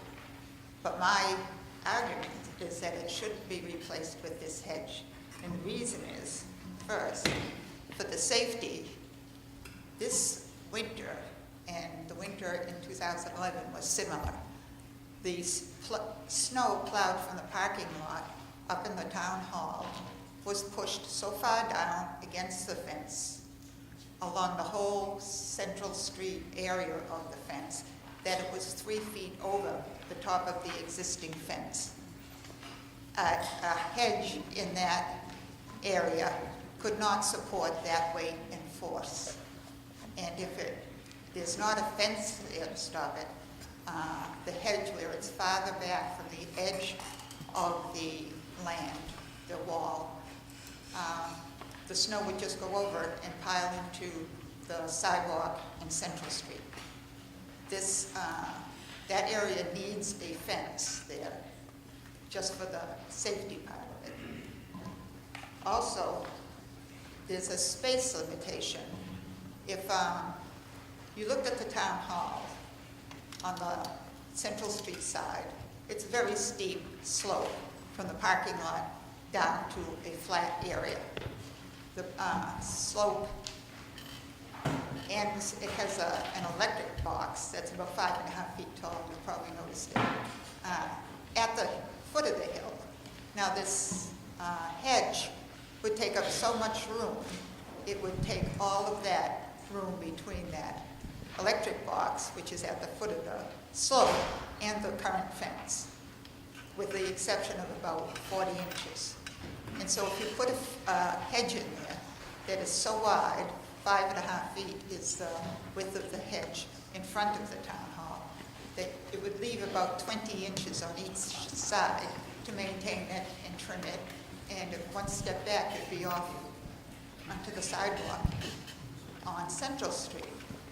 Now, I'm familiar with this area quite a bit because I've been working on the gardens at the top of the wall since sometime in the 1990s. A group of volunteers and I, no budget, we use our own plants and all. We had weeded that wall and planted it and watered it when it needed. And we worry that this hedge would crowd out the garden, shade it in the afternoon, and be a detriment. And in the long run, a fence really would make the place look a lot nicer. A hedge would use up all the side yard there that's at the bottom of the hill. It would be dangerous, and it might impact the garden, which I think everybody likes, that garden that's along the top of the fence. And it's come at no cost so far, so I would recommend that you vote against this and looking towards, I know there was a fence proposal brought in, and it was a wrought iron fence, and it was highly, it was high for, compared to this. But there are different fences, different types of fences that would be less expensive, and I think we should look into that before we do all this work. There's another thing, in the area where this hedge would be planted, there are 3 trees there that have been, I know there's a maple, there's one flowering right now, and I don't know what the third one is. I believe those would have to come down Okay. from the lawn. And you've hit your 5-minute limit. Oh. That's my But thank you. Okay. I think Ed's on the other microphone. Yeah, Ed DeJardin, Historical Commission, Historical Society. We're dealing with basically a public eyesore, whether people realize it or not. That rusted chain link fence has been sitting there for something like 45 years, and it's terrible. We were able at the Union Cemetery to use a cast iron that'll be sitting here for another 100 years. I realize the price is much more expensive for an iron fence. And I agree with Mrs. Lacey that I think it should be iron. I have personally spent 2 years trying to get that through the CPC. I think Mr. Lacey took it through once himself to try to get it through. And because of the cost, it was to no avail. One of the problems we have is money here in town and whether we have the money to afford for it.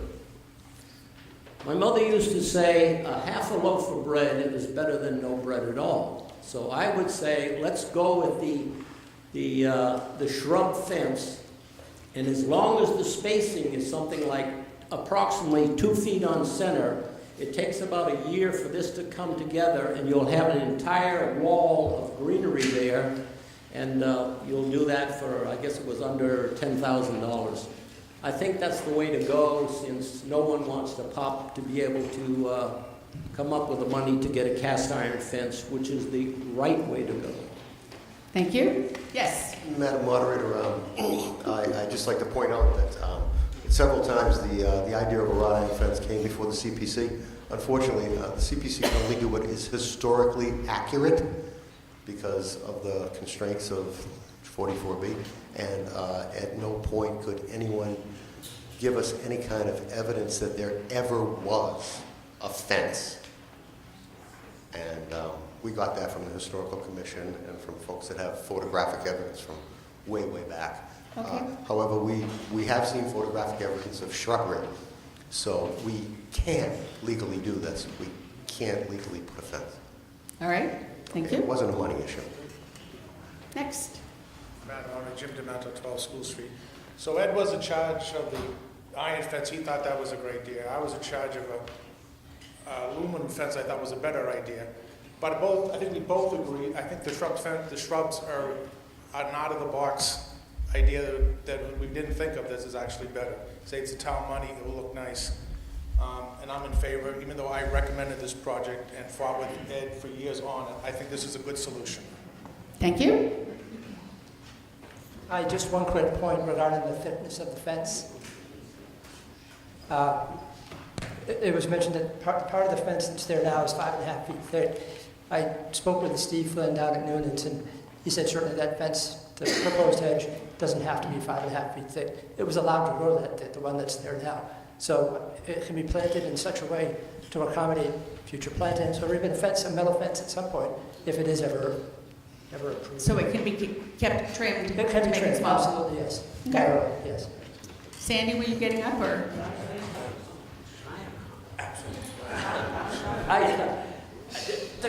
My comment is that Of all the things we spend all the money I know, on. well, this is an amount of money we can wrap our head around, I guess. That area is 330 feet long, and it's a hedge that has to be trimmed.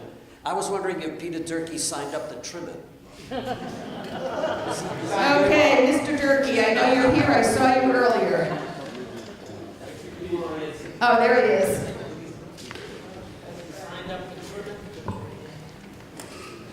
Mr. Durkee's good. He'll do whatever we need to have done. If it gets planted, we'll have to trim it. But one question I had, and when they came to me about, installing the shrubs, I just want to know if it's going to be to code, because some of the area where the stone wall is higher than 5 feet. So do we need a fence there anyway, so nobody falls off? And I know there's going to be a hedge, but it's not going to be a full hedge right off the bat. Okay. Sandy Garrity, 42 Elm Street. The night that the Finance and Advisory Board took a vote, I was unable to be there. I was homesick with the flu.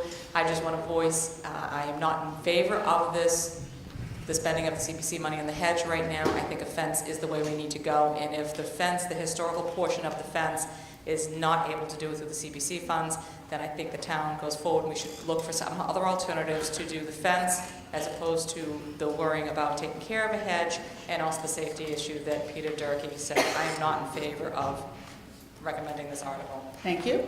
We have one more person. Oop, we have two more pre-built. Yes. Oh, Pat Ritay, 6 Brook Meadow Lane. I'm from the Country Gardeners, and we maintain Town Hall as one of our projects. In fact, 2 weekends ago, I spent 6 hours there cleaning up. I saw you. I want to know who's going to maintain the shrub border in order to get it established. I don't believe it will obviously need a lot of water to begin with. And last year, after someone drove through the traffic island, I spent all summer trying to water that one shrub that was damaged. So it takes a lot of water to establish all those shrubs along 300-foot border. So I just wondered who would be taking care of it. Okay, thank you. Yes. Rob Hoover, 16 Chestnut Street. Just to answer your question, Peter, as long as you have a 36-inch landscape zone before the wall, you're not required to have a guardrail. However, that's the code. You still have a liability issue that's always out there. Okay. Yes. Yes, thank you. Peter Burns, 50 Prospect Street. I'm on the CPC, and I just want to say that this project was overwhelmingly approved by the CPC, and it really fell squarely right within the criteria for historical preservation. So that's what this money's here for. It's something that everyone's going to be able to see and enjoy, and it's going to serve a real functional use right there in our town hall, and it's short money, so I recommend that everyone approve it. Thank you. Thank you. One more. As much as I think everybody... Name and address, please. Sorry, Joe Bonvita, 7 Burney Way. I think, when everyone looks aesthetically at any project, it's an important factor, but I think when you start talking about safety issues, I don't think there's a more important factor than safety. If it's going to cause any safety issues whatsoever, that has to highly be considered and look at other options. And, we've had a couple of different people mention safety issues, and it just takes one accident, one thing that happens on the road. You have push down of water, ice, or anything like that. So I fully am against this, for a much safer alternative. Thank you. see nobody at the microphones. Just a quick comment that there's nothing preventing anybody right now from walking on that wall from one end all the way to the other. Just to be aware. Okay. All right, so I do have a motion and a second. Yes. Ann Lacey, 85 Thurlow. I don't believe the safety issue has really been addressed because with a hedge, the plow can push, the snow will go over the hedge and down into the sidewalk in the street, because the farther out from the plowing that the fence is, it catches more and it's sturdier, and I believe that the hedge would cause problems, especially when you saw it March 1st this past winter. The snow it looked like Alaska. So I think that is a big issue. It was still snowing in April. Move the question. Okay, I have a motion to move the question, which means we are done with any discussions. I have a second on move the question. Mr. Olson. That was my motion. Okay. So, we're voting on only E. 24E. All in favor of the town hall shrub fence? Opposed?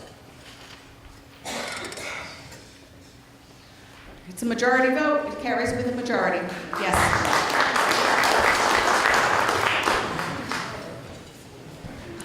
Now we're on to I. Madam Moderator, I move to approve Article 24 F. as printed in the warrant. I. Try I. I'm a mess. It's an age thing, Harry. It's okay. Yes, I made a mistake, Madam Moderator. Yeah, and I'm way older than you are, so I. My apologies. So we're looking at I. I move to Active approve Article recreational land purchases. So we have a motion. Do we have a second? We have a second. Oh, and we have another handwritten one. Okay. So we have a motion and a second on I. Hello. Hi. Please excuse my hat. I came in from the garden. I'm Laura Replier from 7 Thurlow Street. I'm on the Conservation Commission. And I'm interested in the access to this parcel. It's, I believe, landlocked at the moment, and it appears to be accessed only by the Turning Leaf property. Later on in this meeting, we'll be discussing which board is in control of that parcel, the Turning Leaf parcel. So we don't actually know what the access possibilities are for this parcel. So that's my only question. Okay, thank you. Yes. She's exactly correct. Jim Demento, 12 School Street. We will be discussing Article 30, which is access to that parcel. But if that parcel did not get access from Turning Leaf, it's part of the Greenway, this parcel, which is 16.4 and 16.6, is right next to the Herrick parcel that would go to Martel Way. So what we're doing is we're establishing a Greenway from Martel Way on 2 pieces of property that the Park and Rec presently own, all the way to East Main Street on 2 parcels that the Park and Rec presently own. These 2 parcels are in between, and once we purchase these 2 parcels and the Herrick parcel, and then one more, we have established the Greenway, which is a it's got to be over 500 acres of green space for the town. If we did not get a Turning Leaf access, we'd have to go over a water access over Martel Way, which would be an expense of the town taxpayers. So we will be talking Article 30 later, but she's correct. This is in the center of the Greenway. It abuts no homes. It's a great recreational potential for the future. It's something we probably wouldn't look at, but it's in the green belt, in the greenway, excuse me. Anybody else? All right, so we're voting now on 24I. Majority vote, all in favor? Opposed? It carries by a majority.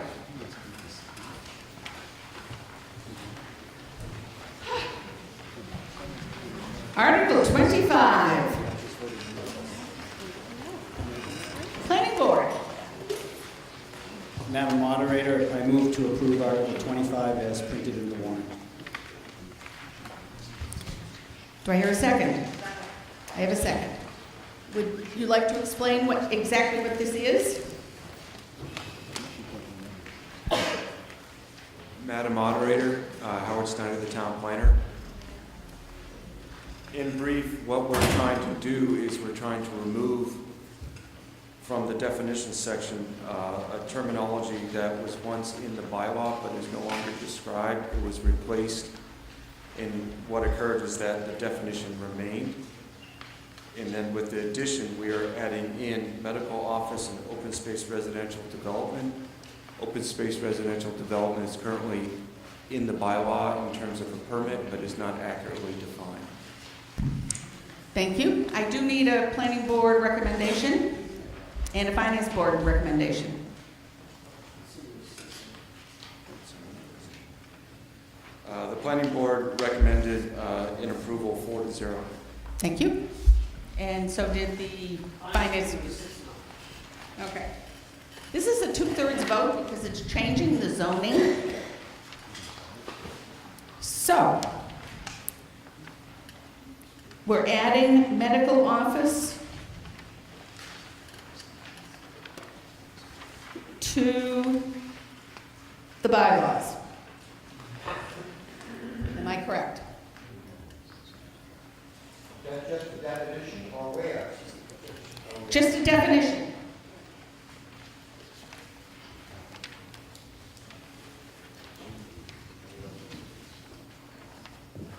Any other questions? All right, 2/3. All in favor? Opposed? I don't see any votes opposed, so I'm going to call it unanimous.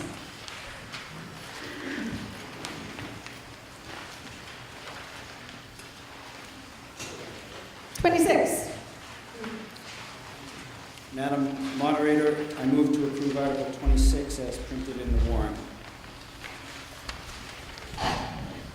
Do I hear a second? Good old Sandy. Would you like to explain what Article 26 is? Howard Snyder, the Town Planner. In brief, it is described in the comments section. It is to promote the creation of solar photovoltaic installations, providing for standards that the planning board can use in permitting.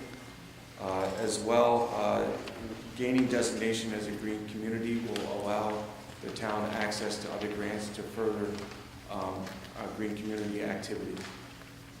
Okay, thank you. Any other comments?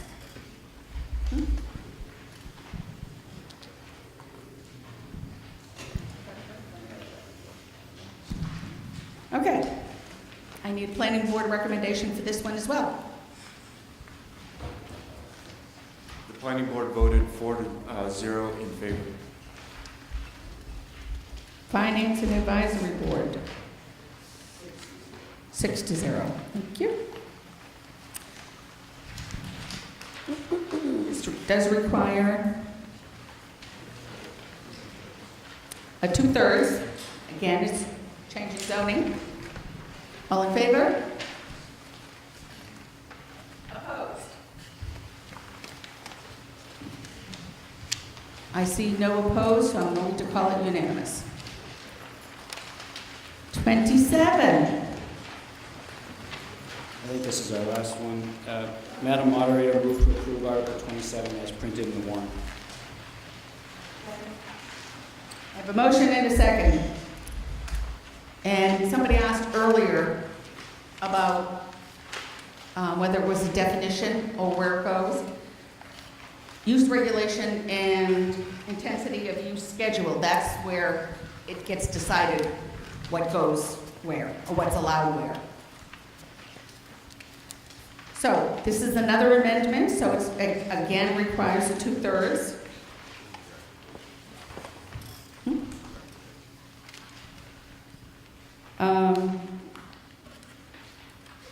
We're removing the category. So, Finance and Advisory Board, 6 and 0. Planning Board, Planning board voted 4-0 in favor. 4-0 in favor. So, what are we removing here?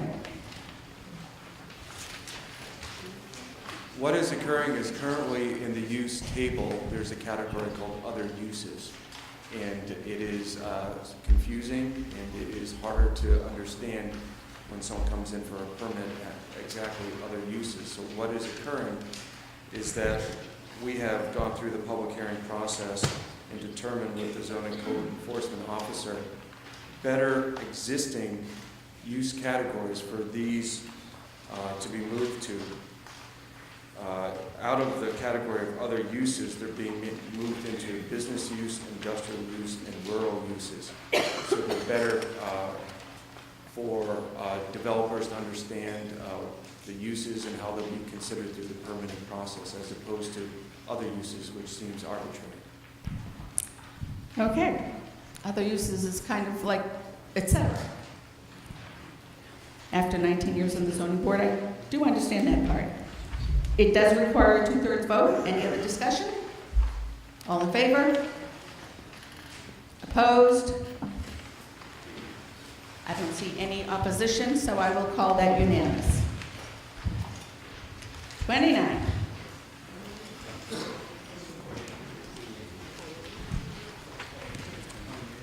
Number 28, Madam Moderator. 28. I make a motion to approve Article 28 as printed in the warrant. Affordable accessory housing. Second. Is that Joe Susi? Yep. I have a motion and a second. This allows accessory apartments, including kitchens within single-family properties, for the purpose of meeting the need for affordable housing in the town. Anybody else? Yes. I need planning board and I need finance committee. The planning board voted 0-4 against this. I'm not in favor of it. Against it? Not in favor. Okay.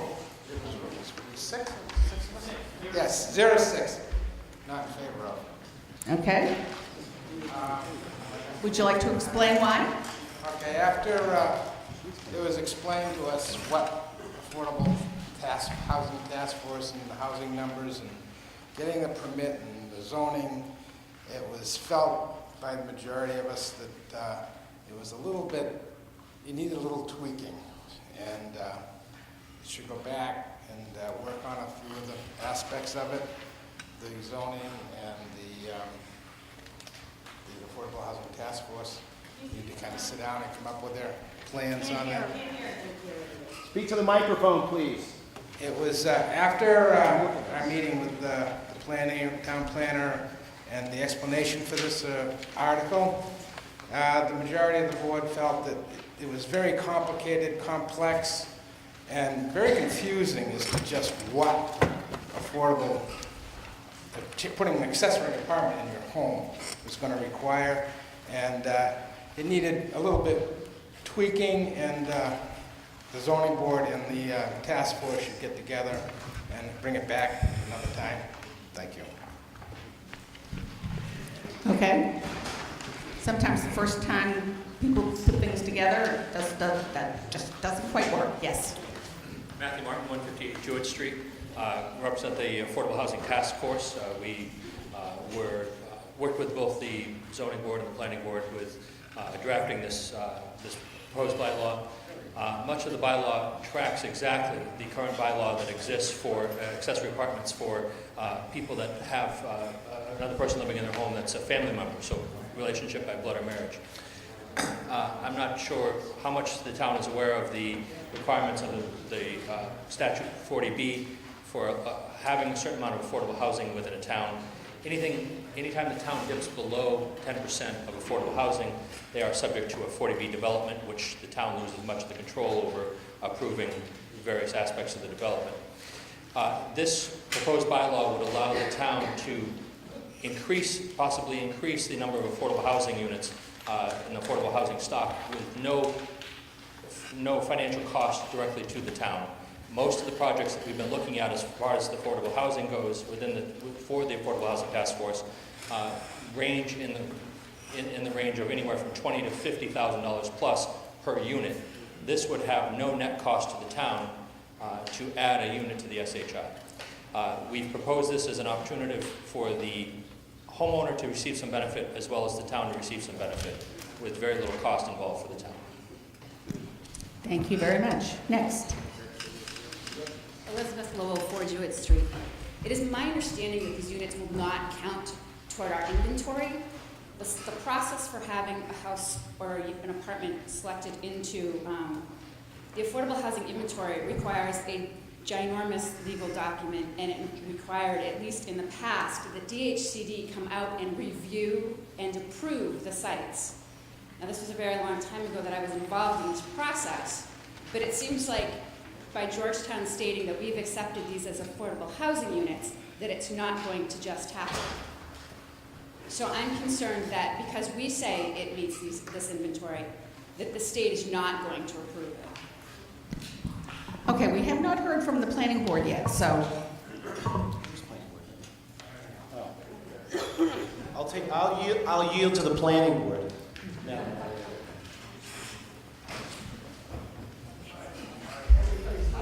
Howard Snyder, the town planner. The planning board held a public hearing on the matter, and they voted 3-1 in favor of this.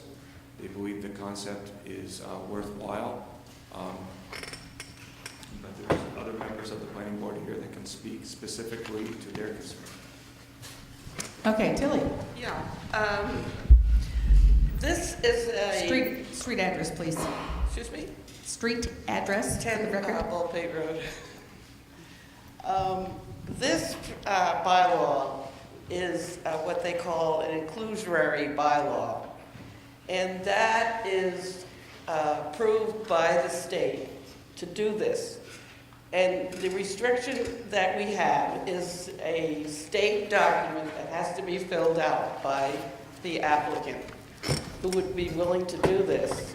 And they would approve it before anyone moves in, and it would go on our listing for inventory for affordable housing, which we're trying to maintain the 10% requirement. It's very critical. We've had a lot of development, and we have not had the affordable housing to offset it, which we absolutely have to have for 10%.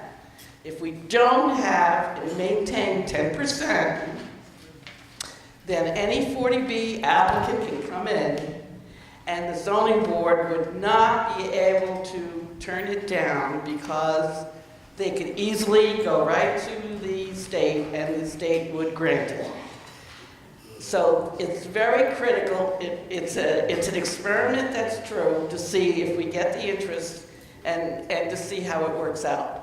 But it is a process that the state will regulate from day one how to do it for anyone that would be interested in doing it. Okay, thank you. Just a point of interest, I've served for 19 years on the Zoning Board of Appeals, and I was involved with 3 40B projects, and none of them went through. And I testified many times in Boston, so. Madam Moderator. The threat. Joseph Susi, 286 Central. I don't know if we have to pass this tonight. We've got a finance committee with 6 thumbs down and nothing unanimous from the other committees. So I'm not voting for it. I just think it should just all go back to committee and come back when everybody can be smiling, holding hands, and say, okay, we're all in favor. So I'm going to vote no. Smiling. Say something. Okay, can I just say something, because I have worked on this for like, I don't know how many hours. I was the only person attending the public hearing on February the 4th, and my husband and I were the only ones attending on February the 25th. Let me tell you about what I learned from these meetings and what I researched online. At the first meeting, the proposed bylaw was deemed unacceptable because there were too many unanswered questions on several issues, so it was sent back to the zoning board. And yet, let me make this clear, this bylaw had been presented and had been passed by the zoning board. At the second meeting, there was some resolution to the questions, but when it came time for a vote, members of the planning board asked if they could vote with comments notated for the selectmen. When told no, it was agreed that the bill needed to be moved along for it to get on the warrant. The chairman still had reservations, but said that the people of Georgetown should decide. Unfortunately, most of the people of Georgetown know absolutely nothing about this proposal. There's been no press releases, nothing to inform the public of what is at stake for the residents of Georgetown. One of the comments from the Housing Authority representative that it was a win-win for Georgetown because it did not cost Georgetown any money and the added units would increase the town's affordable housing census. I'm asking, at what cost is it to the homeowners of Georgetown whose primary financial asset is their home? Was any professional contacted to get his or her thoughts on how this would affect the value of real estate in Georgetown? This was not even a consideration. However, I did contact two people, one from RE/MAX and the other from Coldwell Banker. The RE/MAX agent said it would change the complexion of Georgetown and not in a good way. The other agent, a 40-year resident of Georgetown, said that those who she spoke to felt that the proposal was poorly written and couldn't imagine anyone signing up for a program where you get below market value rent and not get to choose who your renters are. She couldn't be present at the meeting tonight, but she and her husband were against the proposal. There's only 4 other towns in the Commonwealth of Massachusetts have this program.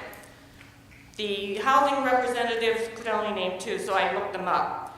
Barnstable in 2011, 6.9% of its year-round housing stock qualified as affordable. In February 2014, 3 years later, 6.63% of its year-round housing stock qualified as affordable. The percentage went down, not up as projected. The program itself has a coordinator who's paid $75,000 a year. But in Georgetown, the building inspector would have to add this to his job description. A second town who has this is Saugus. Saugus's bylaws are better outlined and more clearly stated than what is proposed in Georgetown. Saugus has appointed a project administrator. Its bylaws states the maximum number of people who can live in the apartment and includes the issue of off-street parking. I have always thought that people who moved from Saugus to Georgetown to get away from the bizarre zoning of Saugus, but in this case, it seems that Georgetown is leaving it up to the zoning board. What I'm really concerned about is the impact on the housing values. Who would want to move into a town if they might in the future have a neighbor granted a special permit for an apartment? This means you would have 2 families living next to you or across from you. With any family comes more children, more noise, more pets, more cars. I was told repeatedly that I shouldn't be concerned about this because it's a special permit. That leaves the decision up to the zoning board. Should the zoning board be trusted to make a fair decision? The abutters have a say in this, but what if they don't all agree? Will you have to hire an attorney to protect your home's value? People who move to Georgetown have expectations that they would be living in a single-family neighborhood. This shouldn't be changed just to meet a census quota. And by the way, in the Globe a few months ago, that is a goal, not a requirement. What are those towns who are considered having high median incomes do to meet this quota? Why is the town of Georgetown willing to rental apartments inserted into single-family properties? What has been the result of the other towns that have this program? Has it made a difference in the census quota? Not according to the one Barnstable. The board, zoning and planning, have not provided information to its residents about this proposal. This is a huge change in Georgetown zonings, and residents should have previous notification in the newspapers, even before the hearing, so that they would know what's happening. Even in last week's article in the Georgetown Record, it was not even mentioned. And this is a big zoning change. It's almost like it's a secret. I only know what I experienced at the 2 meetings I attended. There was a rush to get this proposal proposal passed in order to get it on the warrant. If it is passed in haste, then we will have to live with the possibility of a huge mistake. I can't help but remember what happened almost 25 years ago, just about right after I moved into this town. The zoning board and the planning board gave approval for the construction of a cement plant in a residential zone. Sometimes the boards don't get it right. How is this going, so I ask before you support this proposal, know what you're voting for. How's it going to impact your life? How's it going to affect your home value? These are the things you need to know before you make a decision. And after having thought about this for 3 months, my husband and I will be voting no. Thank you. Thank you. You got it in within that 5-minute limit. Yes? He seems to be thinking. Hello, Alan Olson, 201 Pond Street. Our schedule of use values calls for 10,000 feet per unit. That means anybody with under a quarter of an acre in town won't be able to do that. They won't be allowed to do that. So, although Tilly called it an inclusionary thing, it's really exclusionary. I don't know how many people have that size lot, but probably 20% of the people in town, just for a guess, will not be able to use this at all. Have they been exempted from this, or are they going to be living with that schedule of use? Okay, thank you. Yes? I think to get a 40B through friendly 40Bs is a better alternative. I have a home, the way the law works, if you want an in-law apartment, you go for a special permit. When you go to sell a house, you have to take away that in-law apartment. It was made in Georgetown for families. The way this law works, if I wanted an in-law apartment now, I get a 40B, so I now take a portion of that and have it turned over to the state. Are you crazy? I would not do that in 1,000 years, and any homeowner did would be crazy. So what you're going to have is no one's going to be going for an in-law apartment at all. Thank you. We have had in-law apartment zoning for 40 years. It's just a different specific. Yes? Paul Nelson, 4 Tall Tree Way. I'm also on the Affordable Housing Task Force. A little bit different. Microphone. Paul Nelson, 4 Tall Tree Way. I'm also on the Affordable Housing Task Force. A little bit different perspective. I don't know if people realize it or not, but there are people that can't live in Georgetown even though they want to. There's like 72 families on the waiting list. There's about 71 families that are elderly that are also on the waiting list. And they actually shut down the waiting list because there was just no movement whatsoever. We've built, as Tilly indicated, lots of homes around here and added 0 since 2009. We've built over 50 new houses without adding anything. And as far as the DHCD is concerned, it is a process. It hasn't been eminently successful in any other town, but that doesn't mean it can't be.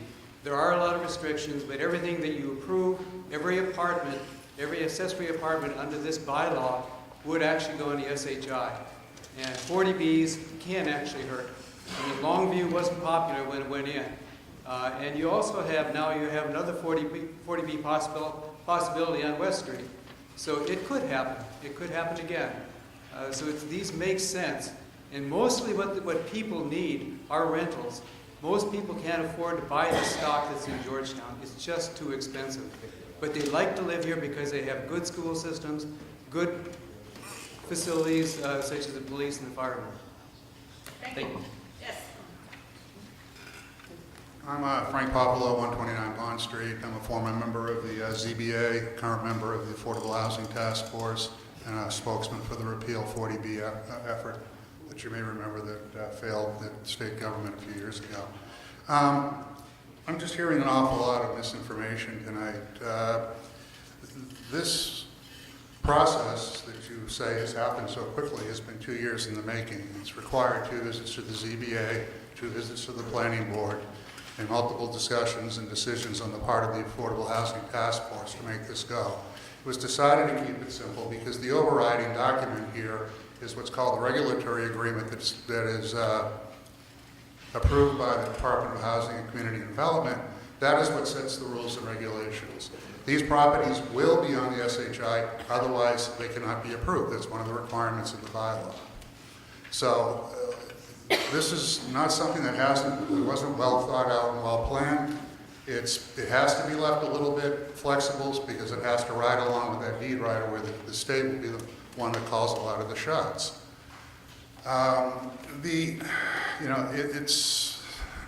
Georgetown has a need. It has a need for rental units.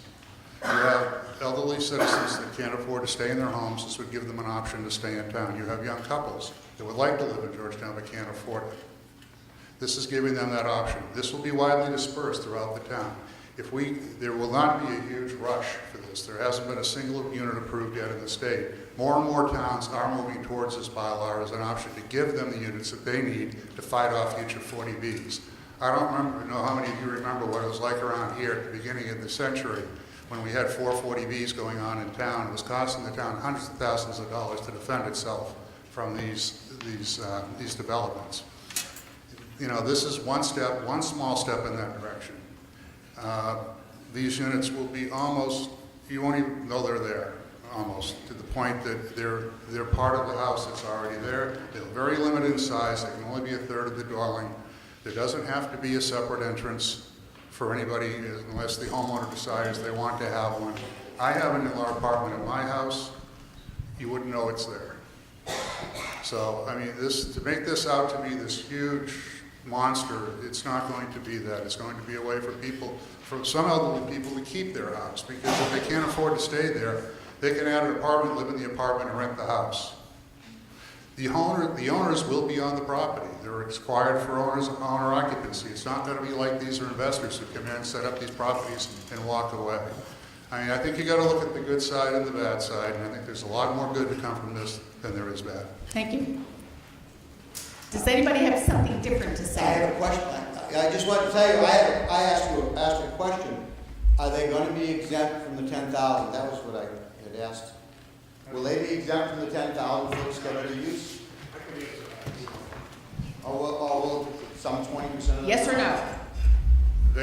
They are exempt because they are an accessory apartment. These are accessory to the primary use. So you can have two, where it's not two primary uses on a property, this is not considered a multifamily dwelling. It's an accessory use to an existing property, much like a garage would be. Thank you. Thank you. Anybody have something different that they want to say? I think so. Brian Kimball, 2 Phillips Avenue. Question, if I wanted to build an apartment for an in-law or a parent, would this necessarily become under the state control as an apartment? Or could I make it, it's still 100% my home and don't have to rent it? Yes. So I can build such an addition, it will be my property. If you go before the zoning board of appeals, you can build an apartment for your in-laws anyway. You just have to go through the process. But under this bylaw, will the rules change such that now it's officially rental property that I have to declare and offer to anyone who wants to rent it? No. Okay, thank you. No. Thanks. All right. I think we're all set with discussion. Do you have something new to add? I do. My name is Rob Hoover, 16 Chestnut Street. There's no question this is a good idea. As chairman of the planning board, this was a very difficult vote for myself. I was the one no in the voting. And without getting into any details, I think I want to reiterate what I heard somewhere else said. The written word is all that as planners we have to go by. And this ordinance as currently written, this warrant article as currently written, has so many vagaries to it. There's so much room for interpretation in here. I voted no, hoping that it would come back with a lot of these room for interpretations closed. Thank you. I think everybody's ready to vote. Did I hear somebody move the question? Thank you. Do I have a second for that? So we are voting on only this one section. It requires a 2/3 vote because it is changing the zoning. And this is Article 28.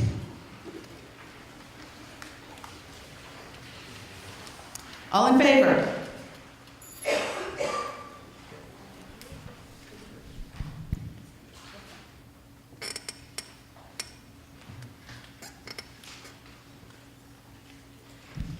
All in favor, please put your hands up again.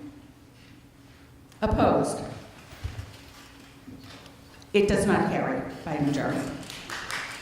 Two-thirds.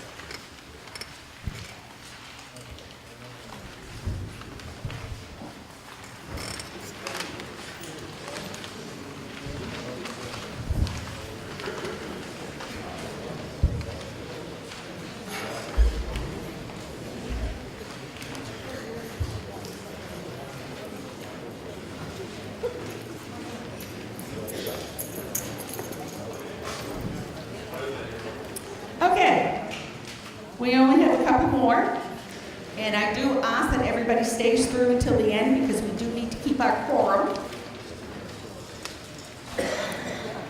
So we're at 29. Madam Moderator, I move to approve Article 29 as printed in the warrant, except that the reference at the end of Section B to Chapter 15, Section 5, MGL 140 is stricken and replaced with Article 2 of the town's general bylaws.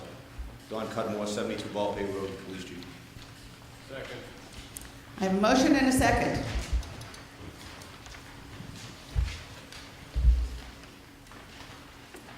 And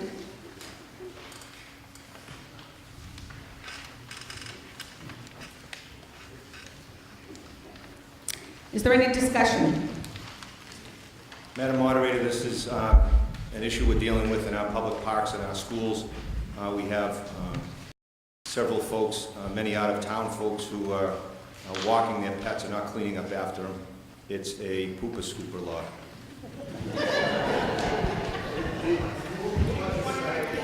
Oh, I have a move the question. I heard that. Do I have a second for move the question? How many times does everybody get a giggle over the fact that it's a pooper scooper law? All in favor? Opposed? I see no opposition, so it carries by a unanimous vote.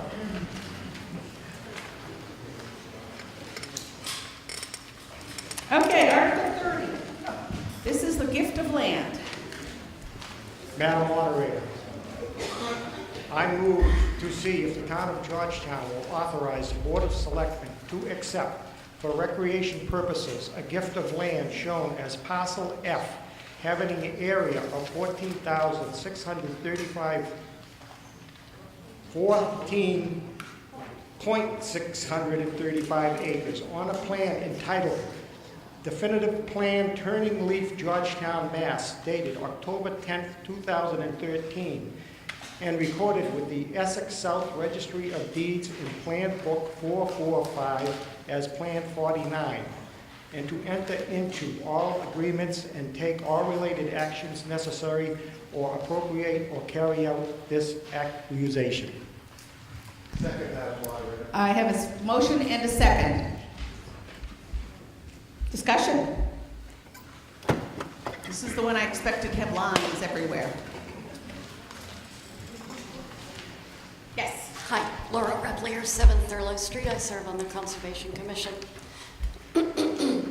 I worked on this this application for turning leaf for quite some time and actually made the motion to accept this planned development with the donation of land, assuming that it would be within the control of the Conservation Commission.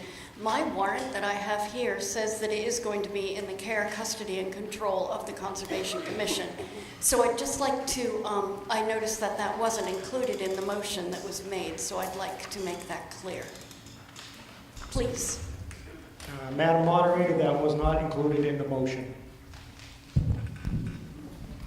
Okay, that was not included in the motion, and why wasn't it? The Board of Selectmen voted earlier to present it as it was just read. Okay. It's my understanding that the selectmen voted on April 6th to place that parcel in the care of the Conservation Commission. So I'm curious as to why that's changing And now. if you want to direct questions I'm to sorry, me, ma'am. that's fine. And the selectmen meet just before we have our town meeting, and they take any last-minute votes that they need, so I'm not sure what the change was. We did not accept, take a vote to accept. When we originally looked at this as it was written, we did vote to recommend it. We have changed since then after discussion tonight and consulting with legal counsel, have decided to amend the motion or change the motion that Gary just read. This would put the control of the parcel in the hands of the selectmen for recreation. Okay, I guess that's your answer. I'm sorry, I'm not familiar with open land being in the control of the selectmen. Could I have some clarification on that point, please?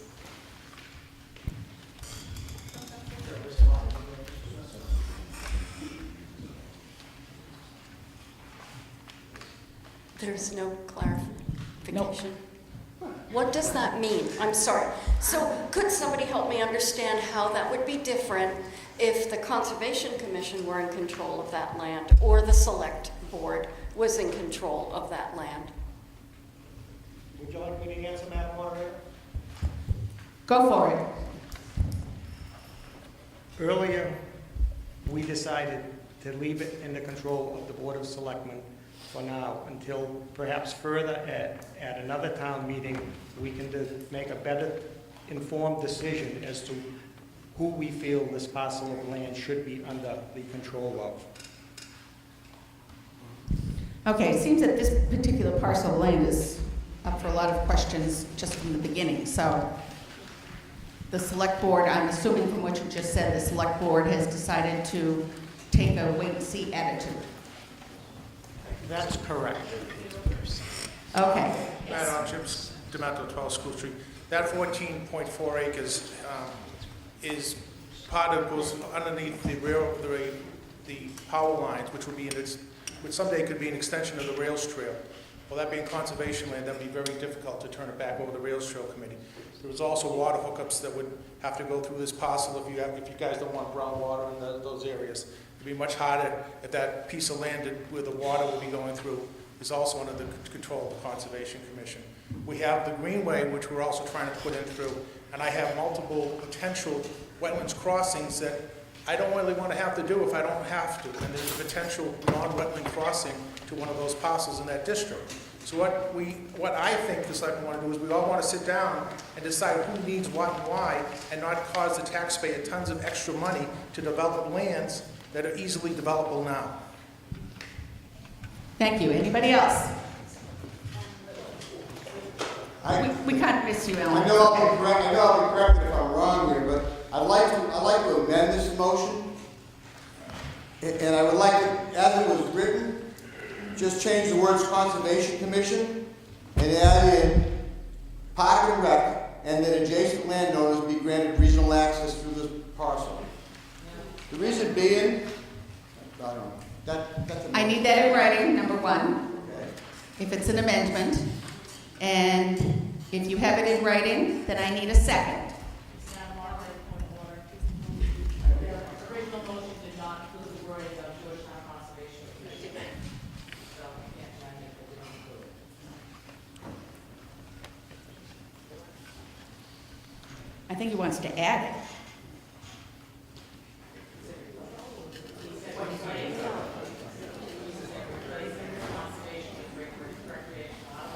Okay, Alan? I asked to replace Conservation Commission with Park and Recreation. And But- adjacent landowners be granted regional access through that parcel. There is a large but going on here. The motion is different than what was in the warrant. The motion did not contain the Conservation Commission at all. I'm trying to add, I don't want, I'm trying to add, leave that Park and Rec in there.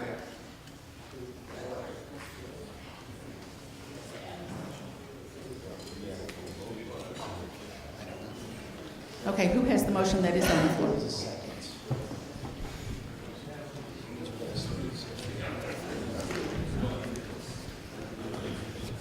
The motion is to see if the town will vote to authorize the Board of Selectmen to accept for recreation purposes a gift of land shown as Parcel F, having an area of 14.635 acres on a plan entitled Definitive Plan, Turning Leaf, Georgetown, Mass. Dated October 10th, 2013. And recorded with the Essex South Registry of Deeds in Plan Book 445 as Plan 49, and to enter into all agreements and take all actions necessary. That's the motion. Oh, sorry. All actions necessary or appropriate to carry out this acquisition. That's it. That's the motion on the floor. Here comes the amendment.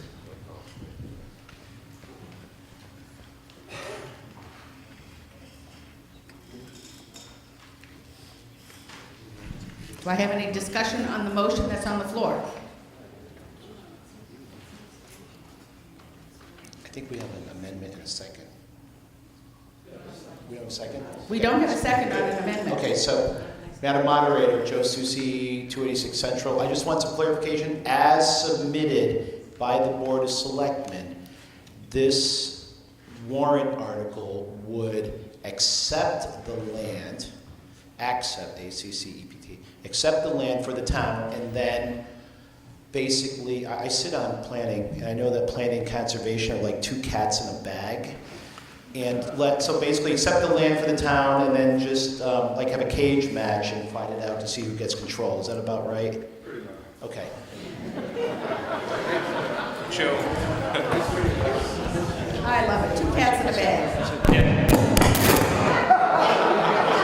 Does anyone have anything different to add? Harry. Yes, Madam Moderator, the way it was originally written, it would have gone to the Conservation Commission. The way that it was read, it avoids going to the Conservation Commission for now. One thing that people don't realize, if you send it from town meeting to the Conservation Commission, you're under Article 97. To change any of that away from the Conservation Commission, you must go to the legislature, have a 2/3 majority of the House and the Senate. But if you make it what's sounding like municipal land or recreational land, what you don't have to do is go there. You can just change where all this goes to and give some of it later on to the Conservation Commission with just a town meeting vote. And I think that's what we came up with about 20 minutes ago. As far as the selectmen are choosing to keep an open mind on this. Madam Moderator, Mr. Rapani. Yeah, I mean, this is... Okay, time. This is simply... Excuse me. Article 97 may still apply because it's being acquired for recreational uses, even if the selectmen are in charge of it. Anything new to add? Yes, Madam Moderator, George Comiskey, 45 Old Town Road. I was also on the Open Space Committee, so I just like to clarify, there are other accesses to the parcel. There's a 50-foot wide access off Walden Field or Sawmill Way. There's another 50-foot access off Fazia Farm Road. So when the Greenway is completed, those could be other possibilities too. I think we have to be careful here because what this turned into was a mitigation parcel. Once the parcel has started to be developed, the commission looks for mitigation, and this is a 22-lot development. It's going to have a lot of impact on the water resources of the town. So if you looked at the deed, this parcel, it mentioned having about 12 acres of wetland in the floodplain. I know Harry and Jimmy and I walked out here to see if we could get there was actually a possibility to get a road from East Main Street to Parcel F over off of Lisa Lane. And they were wondering why I brought my waders. And they showed up in boots, and it was very difficult. So when you build a development, and you're going to have, this is going to be a lot of water runoff coming off this parcel. And we need to protect the neighborhoods of Lisa Lane, of Bussing Way, of Sawmill, of Autumnfield, of Rosemary Lane, and Searle Street, we have to look at not only the neighbors that are there now, but the ones coming in. So if the Conservation Commission saw fit that this would provide a good buffer, you know, we're kind of getting away from ourselves here. I realize this is probably going to pass, but now we've taken away control. We're telling the Conservation Board what we're going to do. And I defer to the Conservation Commission to say where we're going to have crossings or where it's appropriate. And they've said they'd be willing to work with any of the boards. It is difficult, but it can be done. I think we're getting into dangerous territory. I think we need to let our land use boards do the work for us. I'd like to know if, from the planning board, if the Park and Rec or the Water Department ever sent any correspondence regarding this parcel until the last minute. So the selectmen, I think, are going out of their bounds in doing this. Thank you. Does anybody have anything else new to add? Lou Mimlet, 14 Marlborough Road. I guess I have sort of two comments. One, as a citizen and somebody who was pretty plugged into a project known as the Recreational Greenway, which was trying to connect areas from East Main Street over to Martel Way. The connectivity to that really rests largely with this parcel. But in terms of connectivity, most of it is very passive, maybe walking trails. There was a vision that was developed once a while back, and from that vision, the town made an investment on either end of this corridor. So it would seem like right now that the path that the selectmen are on right now is probably the prudent one before a misstep gets made that kind of sort of drives a wedge and eliminates the leverage that the town's already and the investments that the town's already made. So I think that the path that they're going on right now just kind of slows the process down. I'm also the general manager for the water department and watched them put water mains in for the last 2 weeks in this project. So I was on the parcel today. The back sides of house lots that are going to be built have this parcel, adjacent to it. There are already boundary markers there that say no cut, and it's leading down embankments to wetland areas. So in my mind, the Conservation Commission already owns it anyways. I mean, that's the reality, because nothing really is going to happen there in terms of development. And there's already significant means of protection there now. That's not to say that they shouldn't be formally in ownership of it, but I think right now the steps that the selectmen are taking is the right way. Because I think you still need to lay out this greenway and figure out what's next. Also, as the head of the water department, there is the potential, at least sometime down the road, that there could be some connectivity of the water system here to the water system on North Street. And the project was stubbed out to allow that in the future. Again, putting this into the Conservation Commission's jurisdiction, I think throws a little bit of a wrinkle in there. Maybe it's not undoable.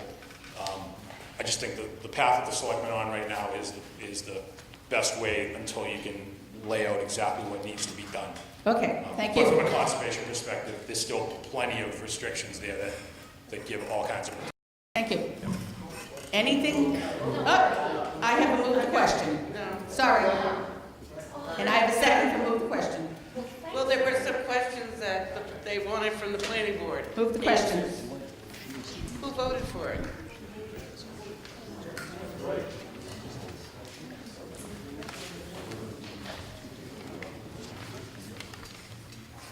I have a motion.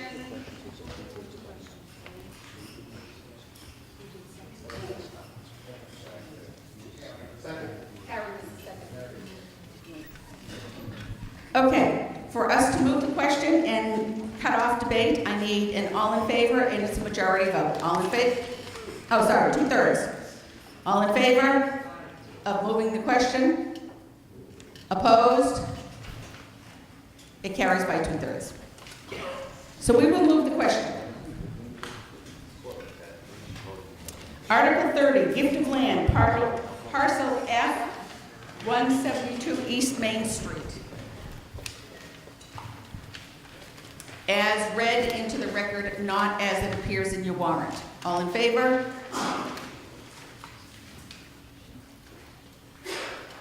Opposed? Passes by a majority. Article 31.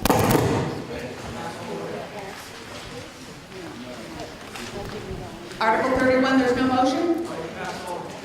I need a motion to close the town meeting. So moved. I need a second.